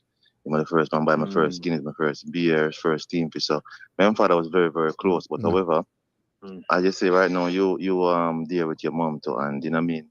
When I say it that way, it's a sense that I think where my father was the more disciplinary one, my mother did kind of spoil me. So I think the one that more spoiled, I think you're kind of closer to them. Maybe that's the case. Yeah, because my father was the disciplinary. No, my mother was woman the one never that spoiled saved me. Yeah. No. The old lady, she administered physical. She administered corporal punishment. Yeah. Licks the lion. Yeah, you know, she never run through the corporal punishment. But Quaco. Almighty, man, I tell you. Quaco. You know you needed that. You needed that guidance there, boy. You needed it. If you bad, so you can imagine if mother never gets on licking and backside and body that bit, man, tell him bad, so now. Oh, God. My old lady, she never ramped that minister corporal punishment. I tell you, man, she never ramped, you know. Yeah, and she never hold back either. Yeah, she released it. She released the energy. The full 100. Yeah, full 100 you get Rasta. You know what I mean? No, but but my old man. Now my old man was he was fair, my dad. My dad was fair. I couldn't, if I look back, my dad was quite fair. My dad never really be. I couldn't count the amount of times my dad ever lays on me. And any of us, to tell you the truth. But the whole lady, you know what I mean? You need times table. You know what I mean? Anything upset you, you know. Roll up on her, you know. She not clear. You know? But make anybody trouble our children on the road.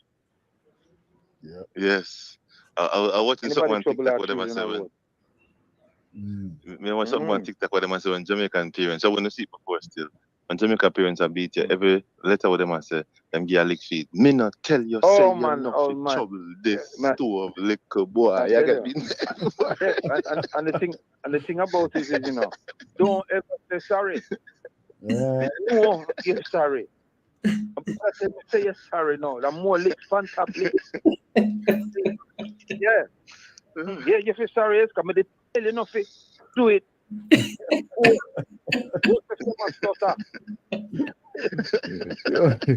Listen. Hold on. Wait. Hey, don't run. Listen. I'm Pat cover for you on the corner. Pat come on the corner behind you. Yeah, man. I tell you, man. If the man lick you with a broomstick and the broomstick broke, oh man, you broke the broomstick. All right, listen. Add that piece in. Great show. And I want to say something for you tonight because you know them children nowadays, children, should I say, in the UK, yeah, them get one beating from them parents or 2 or 3, and them say them traumatized. Them go through counseling and therapy because them so traumatized. I mean, I say look what we go through and look at our mindset and look for them more now. So I don't know if the beating then it's better than not get beaten from proper beating. Probably that work better for them. Better the truth. That's what discipline and respect for it is. So I do have an opinion on that. Go on, Sister Sandra. Yes. My thought is that fair enough. Sometimes it went too far from a disciplinarian point of view. It went too far, because the beating was an anger and a frustration that our parents may have received and thought that it was the right thing. But there was an element of it being needed in terms of, as children, we knew there were certain boundaries that were so clear. You knew that if you crossed that boundary, then you were just going to, there was an element of discipline that was going to be bestowed towards you. And with a number of the children, and this is in my opinion, a number of the children now, or in the generation prior to what our parents were doing, when the Esther Ranson and Childline and etc. came up, those children are young people that you can't talk to. Their children, you best not blow a breeze on their children, because they have a entitlement mentality, whereby they're not prepared to listen to reason, so they're wrong and strong. And I think that we've gone so far to the wrong and strong that we can't talk to some of our children, and some of our young people aren't listening to us. They're listening to each other or listening to TikTok. On hold. Please wait. And that's not a good space to be in. So that's why I say that in my humble opinion, there's some of the behaviors that were wrong, but there was some of it that we've just gone too far across now to the other side. Okay, then. In some ways, right, guidance is needed. Yeah. Right? If they say a firm hand, but firm guidance is needed. Communication was not a strong point in some of our cases. Yeah. Communication, right? Yeah. So therefore, in like how we are experiencing the parent, the caring, the frustrate. Imagine that, and then you've all of a sudden got like 3, 4, 5 children, right?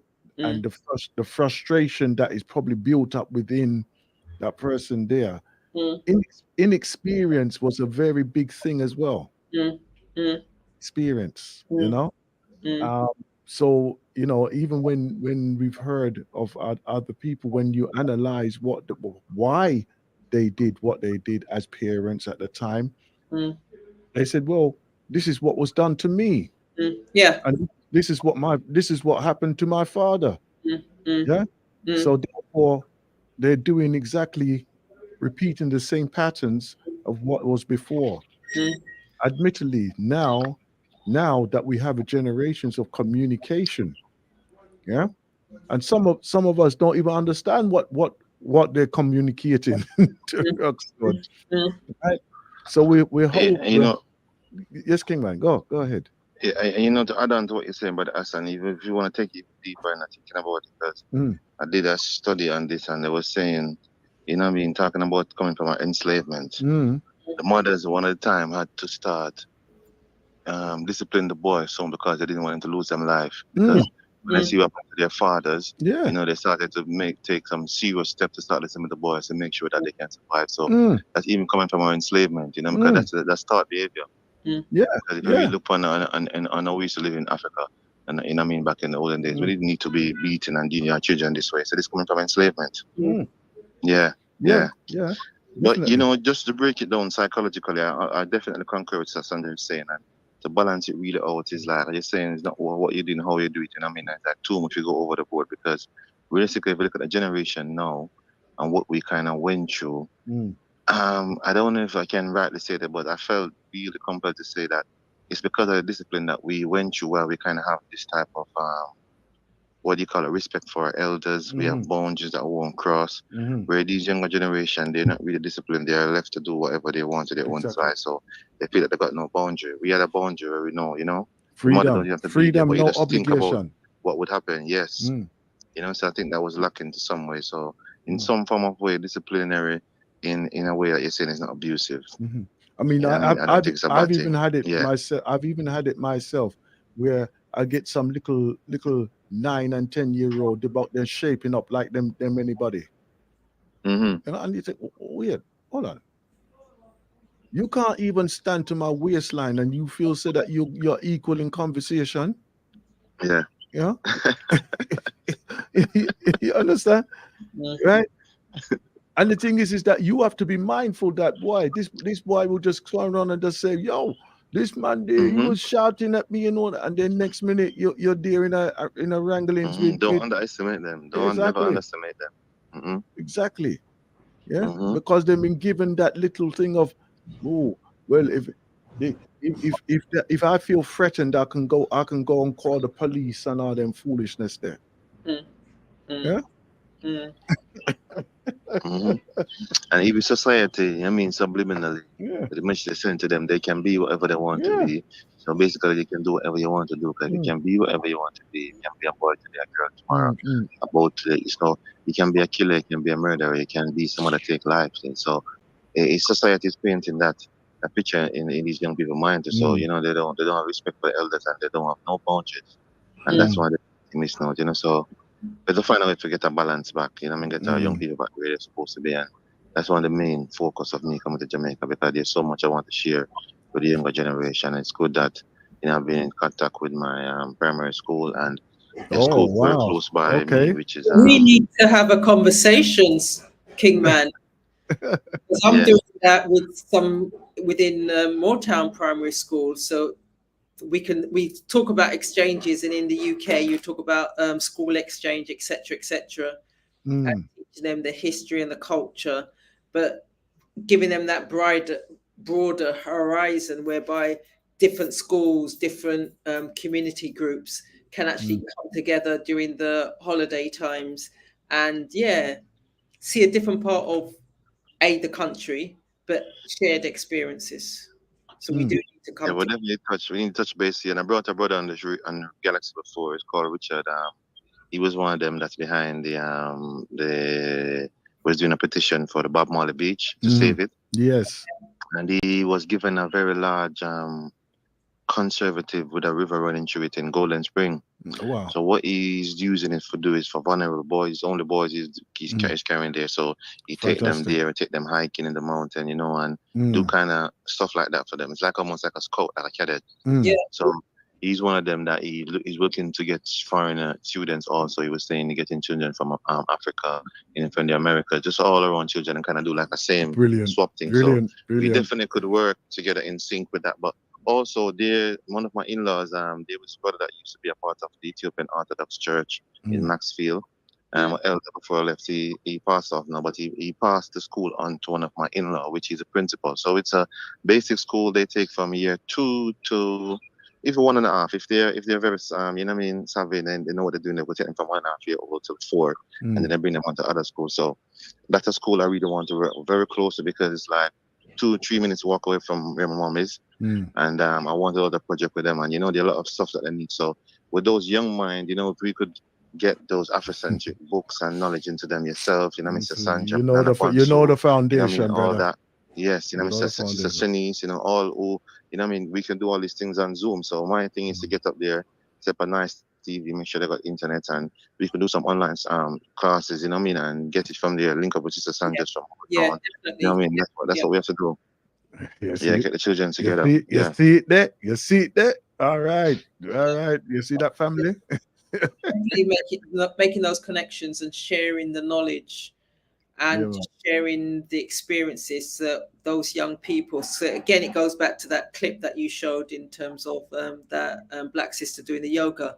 She was looking at children, teaching them the breathing, teaching them the thought process that helps them not to get involved in the isms and the schisms, and giving them that out. And it empowered them to be strong within themselves. Yeah. And they then can channel that to whereby you do see the young people riding on the road on their bicycle with something that they've created themselves, because they've got somewhere to challenge that energy and that creativity.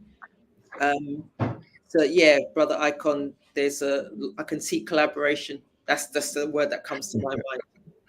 All right then. All right. Listen. Don't eat all the ackee off the ackee tree. That's all I'm gonna say. That's right, because the sequel's gonna come back around again, and there'll be more. Sister Sanja, I think we have to is I don't know about Portland, but I'm telling you, the amount of Aki I've got, I really need to find a way how to send up Aki for the birds up here. Even if we could do a little business, but it's to find people that's going up. So I think what we need to do in Galaxy, probably put a little ad, probably talk to Nana. And if there's people that's coming down and they're interested, we could really send up Akis in America. I'm telling you, so much Akis down here. It's Listen, such a waste. what you need to do is just have Such a season, and say, yo, this is the week though. I hear you, Brother Icon. I remember back in the day when we did visit family in St. Thomas, and we were just driving behind the Aki truck that was obviously bagging into the river. And as it's falling, we're picking. So we're literally in a car, just stopping the car every minute to pick up. We must have come on with at least 2-3 bags of Aki, and we had the saltfish, but it's in abundance. So I agree with you. If there is any way to collaborate, all right. You can quiet down, and I just picked 2 big bags of Crackers bags of red apple the other day, and I'm juicing about half of them right now with some starfish with Jimbalin. And some ginger. Sorry.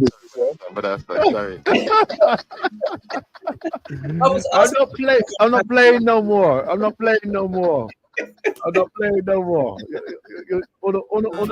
too bad mind. I'm gonna bring in Brother Naya in a minute, yeah? You're terrorist, yeah? This money taught me a lot. This money taught me a lot. This money taught me a lot. This money taught me a lot. Some politician is political, no solar. Some politician is political, no solar. Always only care about the family. Yes, they always only care about the family. What about the majority? Oh, what about the majority? The dregs of society. Yes, the dregs of society. Small people, you should see them. Small people, you should hear them. Small people, you should see them. Small people, you should hear them.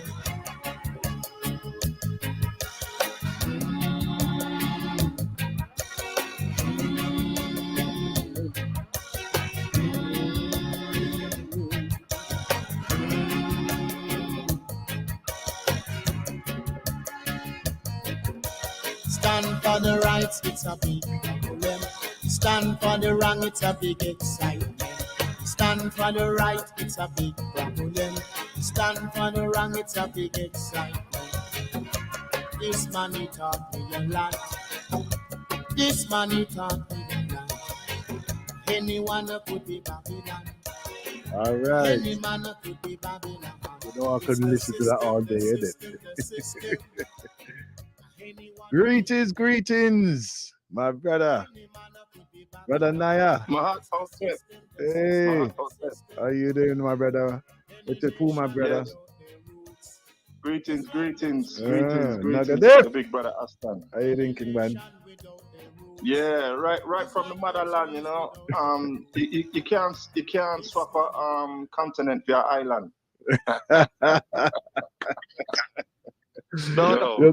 You're coming with your big talk too. All right. But then I make adjust something. Because I right now at the arm of mama this year. I still part of mama. So you know more than me. So galang where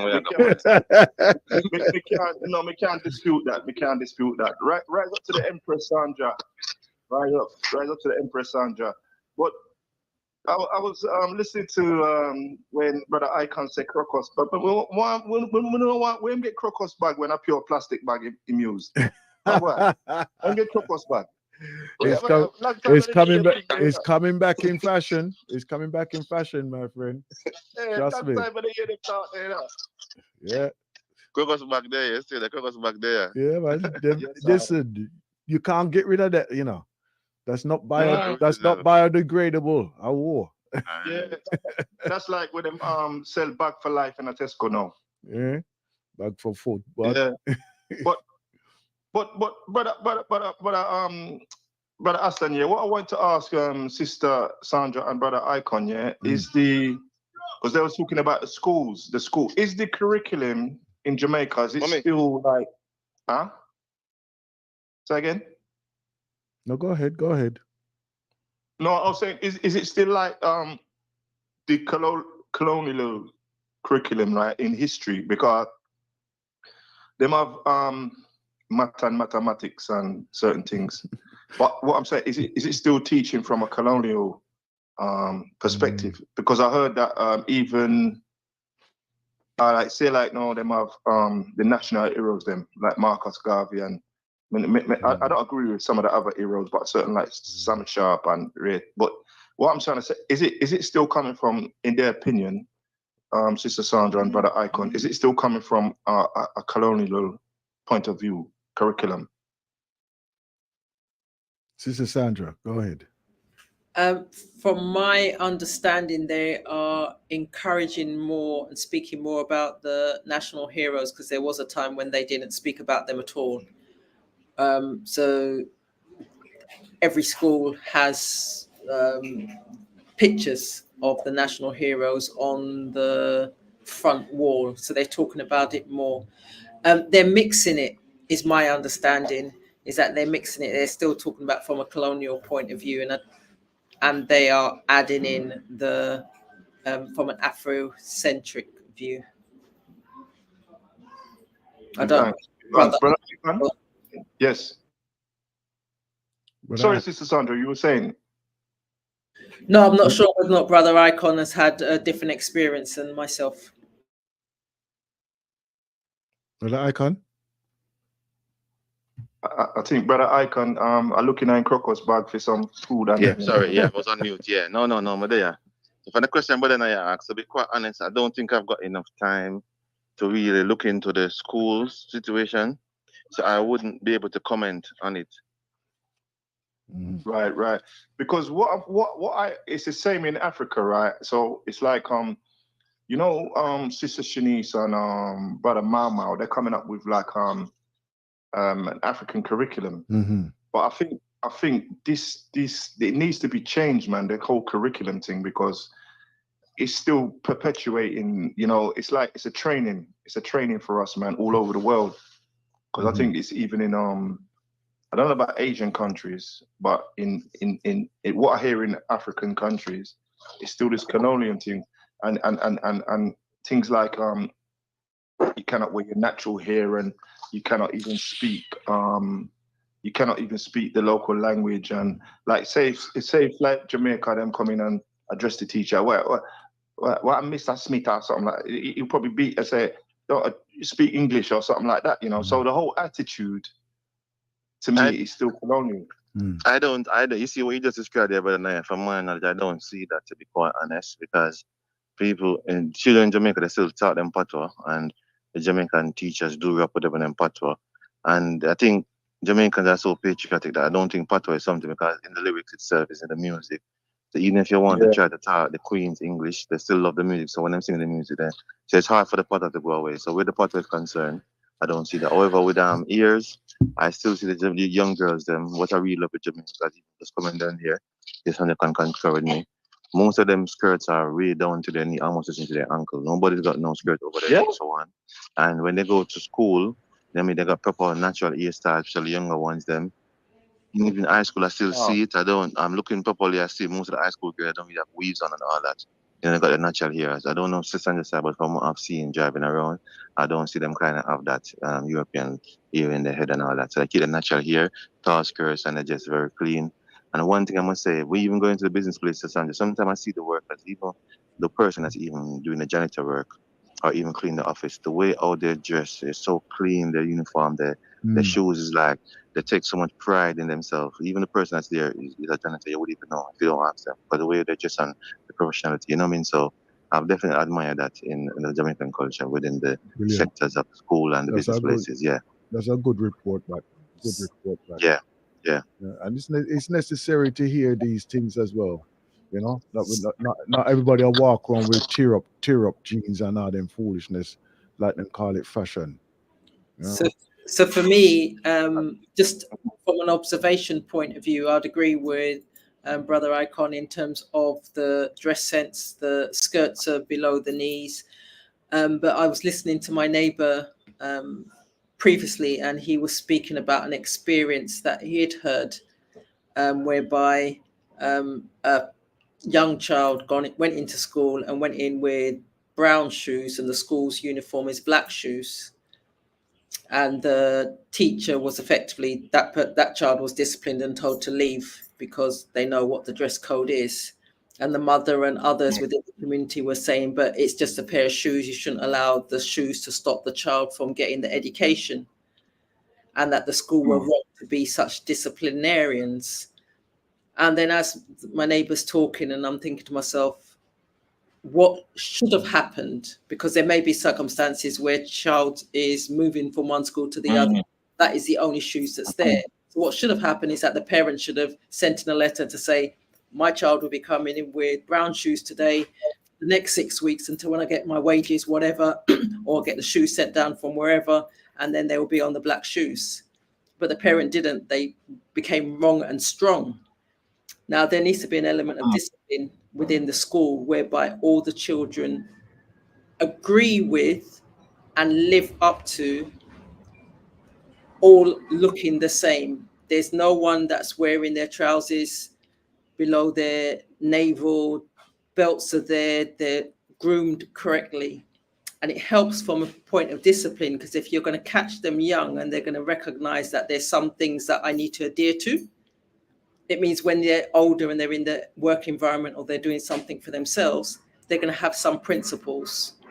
Now, if you let it go, which is what the parent wanted, and some of the community members saying you shouldn't let the school stop the child from going to school, what will happen next? Because that child, you can still influence them. But when they get big, you can't influence them. They're going into an institution, good, bad, or indifferent about the institution. It still has its rules and regulations. Sometimes we need to break the rules, but at what cost? So if every Sister Sandra, in Jamaica, the parents and the teachers are more. It's not like from what I know, right? It's not like here in the UK where they're so totally polar opposites. It's usually teachers are in the community, so they kind of know each other. So when you said send a letter, it's like there should have been a reasoning, because it could have been, because even it could have been a thing where you couldn't afford that shoes, or he never had the. It couldn't. It could have been. There was no. It sounds like there was no. But that's why they said, from a communication point of view, that communication had broken down, and the parent didn't communicate with the school as to the rationale, as to reasoning why. Had they done that, it would have been allowable for a short period of time until when the parent catch themselves or whatever the circumstance to bring themselves back in kilter. But it's not having that conversation and then assuming then that it's okay not to have that conversation, and the child thinking, well, I can be different. Then every child's going to want to be different. So that means you're going to get an education system and a schooling system whereby keeping the discipline is going to be challenged at every single state, because everyone wants to be an individual, and society is teaching us to be an individual, to dress and to have our own style and to have our own swagger. You can't have the swagger in the education system. You could have it. Let me just add on to what Sister Sandra said, if you don't mind. Yeah. But that's, I left school from 1995, and what Sister Sandra described here is a protocol that's normal, because Jamaican, how would I say, the whole system kind of work in a way they don't really bend the rules. So, for example, if you go to a place and you want to take out your passport and they said you need to sign on that line, if you don't sign that line, chances are you won't get your passport. So you have to view Jamaica and everywhere. So like the school system, what Sister Sandra was saying, when I was going to school, what she described, because I've been in a situation where my mom was able to buy shoes for me to go to school, and I had to wear my church shoes. And what she did, she write a letter, and I brought to my class teacher, give it to her, and she would say to me, okay, within a month or two, she will have the money to buy it. So I was excused to wear that shoe to school. So what's the Sandra there? You have some people got this mental that they want to be wrong and strong, just saying, you know what I mean? And they feel that because it's Jamaica, they can body it up. But when it comes to schools and certain institution and government institution, you can't really body it up. You're just gonna be there, and they're gonna make it very hard for you and very painful. So you might as well just fall in place and because most of the young people in school know that they don't really mess with the uniform. Because, for example, some school you might wear black socks, some school you might wear brown socks. Even if you go to the school that wear brown socks and wear black socks, you can be sent home back for wearing a black socks, because they're just cool. Is brown shoes and brown socks. And people might think, but it's just a socks, it doesn't make a difference. But they want to put in the children's psyche that you can't come here and do what you want to do. And that's why you realize when children kind of go to school in Jamaica, when they come up and they go to foreign countries or even the working sector, they have a different disciplinary approach in the way they dress. And that's why most of the workplaces, when you go to the workplace in Jamaica, as I was saying earlier on, the way they dress, you can see that's coming from the school, where you have to press your uniform, you have to clean your shoes, you have to wear the correct socks, you have to make sure everything is right. So naturally, when Jamaicans dress, they kind of dress that way. Not to saying don't Jamaicans don't dress, but from the school route coming up, you're taught to take care of your clothes, to wash your white clothes, make sure everything is clean, you've got the right seam, everything. So you're taught to do that. So maybe that's one of the things, yeah. So I'll land there anyway. But good question, Brother Naya. One of the things that I have to realize then, say that maybe I was a Jamaican, but I was born in England. Because the way of them say that I look like police all the time or something. That's why them say blood for la vie and down, blood for la vie. We don't know why. I've never been that way inclined or anything like that, but it's just the way I just handle myself, yeah. Simple. Well, but I think, brother, I think it's, in my perspective, I think I mean, I don't know much about the other Caribbean islands, but Jamaica seems to be leading the way in culture in terms of, you know, getting back to their culture rather than following the colonial in all the institutions, you know, the schools and everything. There's still a certain amount of culture. I know there was a time when there used to be like you know, in the offices, there used to be this light skin, dark skin thing, you know, but I think in the culture where I think here in Africa, I mean, look, like, out into the courtrooms and things like, I don't know about the courtrooms, but it's still, I went to the court and they're speaking in English, right? And if the I was in the docks, not in the docks, in the audience, well, in the chairs, yeah, in the audience, and I was waiting for my case, but it's like the opposite. So the local languages of Mandinka and Wolof, yeah, they have the clerk who would translate to English. Instead of like, you come here and you speak English and someone have to translate to their culture. So it's like, they still got a colonial system. You understand? And some of them still wear this white wig. You know, and I noticed, right? I'm going off thing now, but there's a trial for this thing about Gaza and Israel, right, into international courts. And one of the South African man there, right, the barrister, him have a wig, yeah, but the wig was a black wig. I was amazed, you know them wig with them have, right? But it was a black wig. So said, yeah, the man there break some protocol. Because you got the blackest man, right, and still wearing these white wigs. So I'm just saying there that my example is that I'm going off here, but I'm just saying most of the African countries and black countries are still in the colonial mindset. That's what I'm trying to say. But I think Jamaica is one of the and the Caribbean is more forward. It's more forward than the African countries in that term. You know, I personally think that it's just exposure, right? That Jamaica has got the most exposure, right? Because I'm sure most of the other islands are just as forward. Yeah. And can I add on something quickly, brother? Sorry to cut in. So you said, Brother Naya, it's about maritime law and the law to sea, maritime law and commercial law, right? And England is responsible for those two laws. Yeah, admiralty law, maritime law. That's it, admiralty law, maritime law. Because England is in charge of that. They are responsible for that, especially where our people are English-speaking countries. They have to use that, you know what I mean, to mandate the laws. So that's why you're seeing that. That's why you're seeing that. You know what I mean? They can't really use the language. And you know, even in regards to what you said after that, you know what I mean, talking about the people, it's like, I don't know, Naya.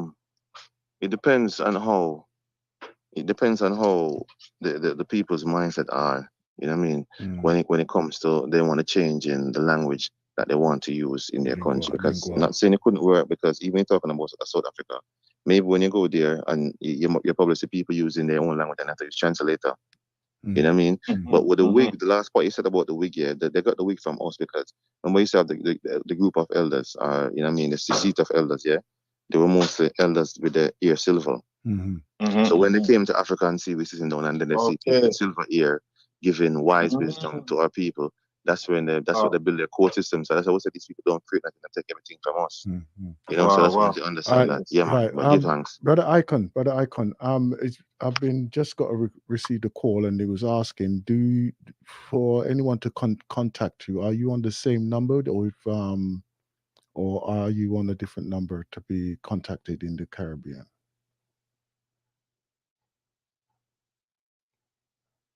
You hear me, Brother Icon? Repeat again, but I'm sorry. Yeah. Are you on the same number to be contacted with? WhatsApp, yeah, WhatsApp number. Yeah, I've got the same WhatsApp number. The so same you can contact me WhatsApp. on the same WhatsApp. Yeah. Okay then, great. Okay then, thank you very much. And Telegram also, on Telegram. Okay then, WhatsApp and Telegram. Yeah. Brother Aston, is Brother Icon gonna be doing his show in Jamaica now from now on? While he's there, I presume. Yeah. Well, it sounds like he moved, you know. Has the barrel come, Brother Icon? Yeah, everything will come. Everything come. Any which way, you know how we deal with it with Galaxy, man. Sister Sandra, we're coming to the top of the hour. We are. We've had a beautiful shares today, in so much that we spoke about, and you shared your in terms of looking after your mother, and how that, from sharing in the past to sharing now, how that has influenced others. And Brother Icon spoke about his experience and the influence that it had. In terms of the ancestral voices, we had a chance just to recalibrate on our rhythm to tunes and music which we feel comfortable with, as Brother Nanu Bonsu spoke about, and the ancestral voices in terms of just the Customer Appreciation Day was just a beautiful thought. And it's something, and as I spoke about myself and my experience now, and that sharing the kindness. And when you actually share the kindness and you look for kindness, that's what you'll see, and that's what you'll that's what you'll attract to yourself. So we don't have to always be in the isms and schisms. And we know that life isn't pretty because it's life. But we are individually and collectively, and I'll repeat it again, we're individually and collectively nature's greatest miracle. And as such, we're here for a purpose. And whilst we're here, let's do the best we can with the knowledge and experience and the sharing and the love that we can.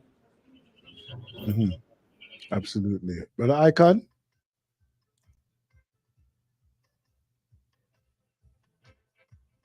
Oh, hold on. Sorry. Go ahead, Brother Icon. Yeah, are we playing? Yes. Are you coming to the top of the hour? Right, yes.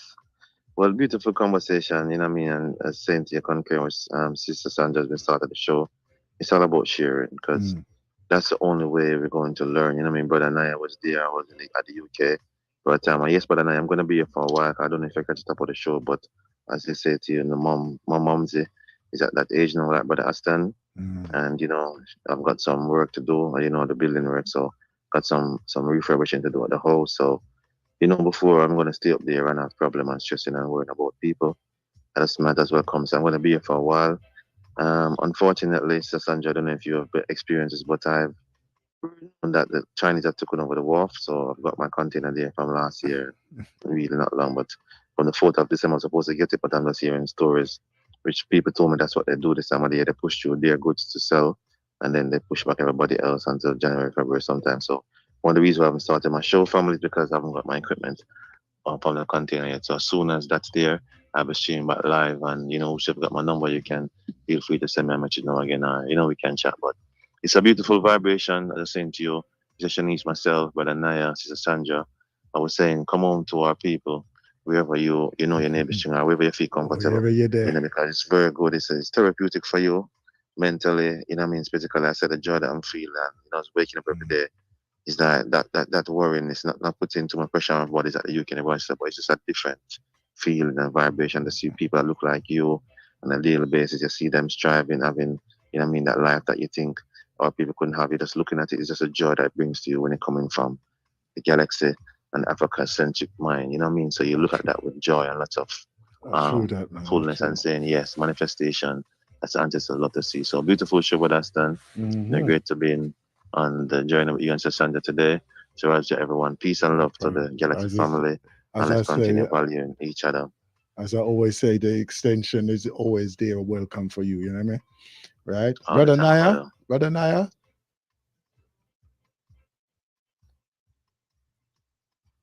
Yes, sir. Right. I wanna say, always a maximum respect to you, Brother Aston and Sister Sandra, for allowing me the time. And yeah, I won't say we, but we miss you, Brother Icon. Respect you, we miss you, brother.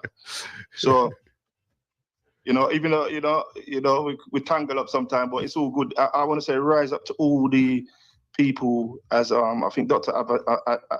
Abu said, we are the pioneers, but also I think we have to express the difficulties, because I was just speaking to a sister today, and what it is, we tend to, when we buck up in our bad luck and stuff like that, we tend to glamorize it, and we don't tell the people the true things, of certain you have to have the real talk. Things like what so you have to tell the bad as well as the truth, because certain bad mind people and coveting. I think there's a worldwide issue of jealousy and envy.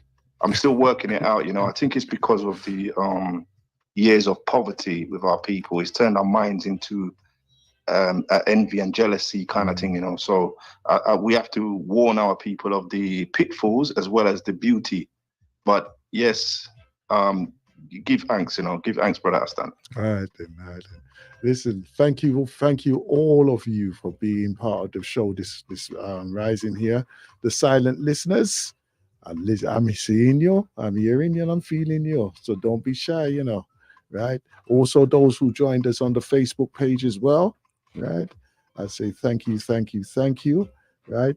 Now we have our next up, which will be our sister Anawa, right? And she'll be here to take you right through to the evening time now. Okay? Thank you, my sister Sandra. Have a beautiful day, as I know that you will do. Until next time. Thank you, brother. Thank you, family. Greetings, Sister Anawa. Yes, we.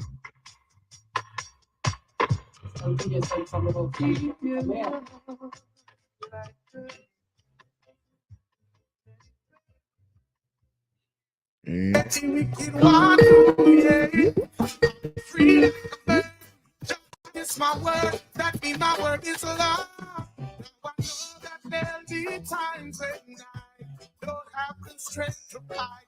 That's when I know that it's a call on Jah, call on Jah. Oh yes, I get my strength to rise. So make the adversaries them come. Make them behold the strength of Jah. I would never look back, none of time.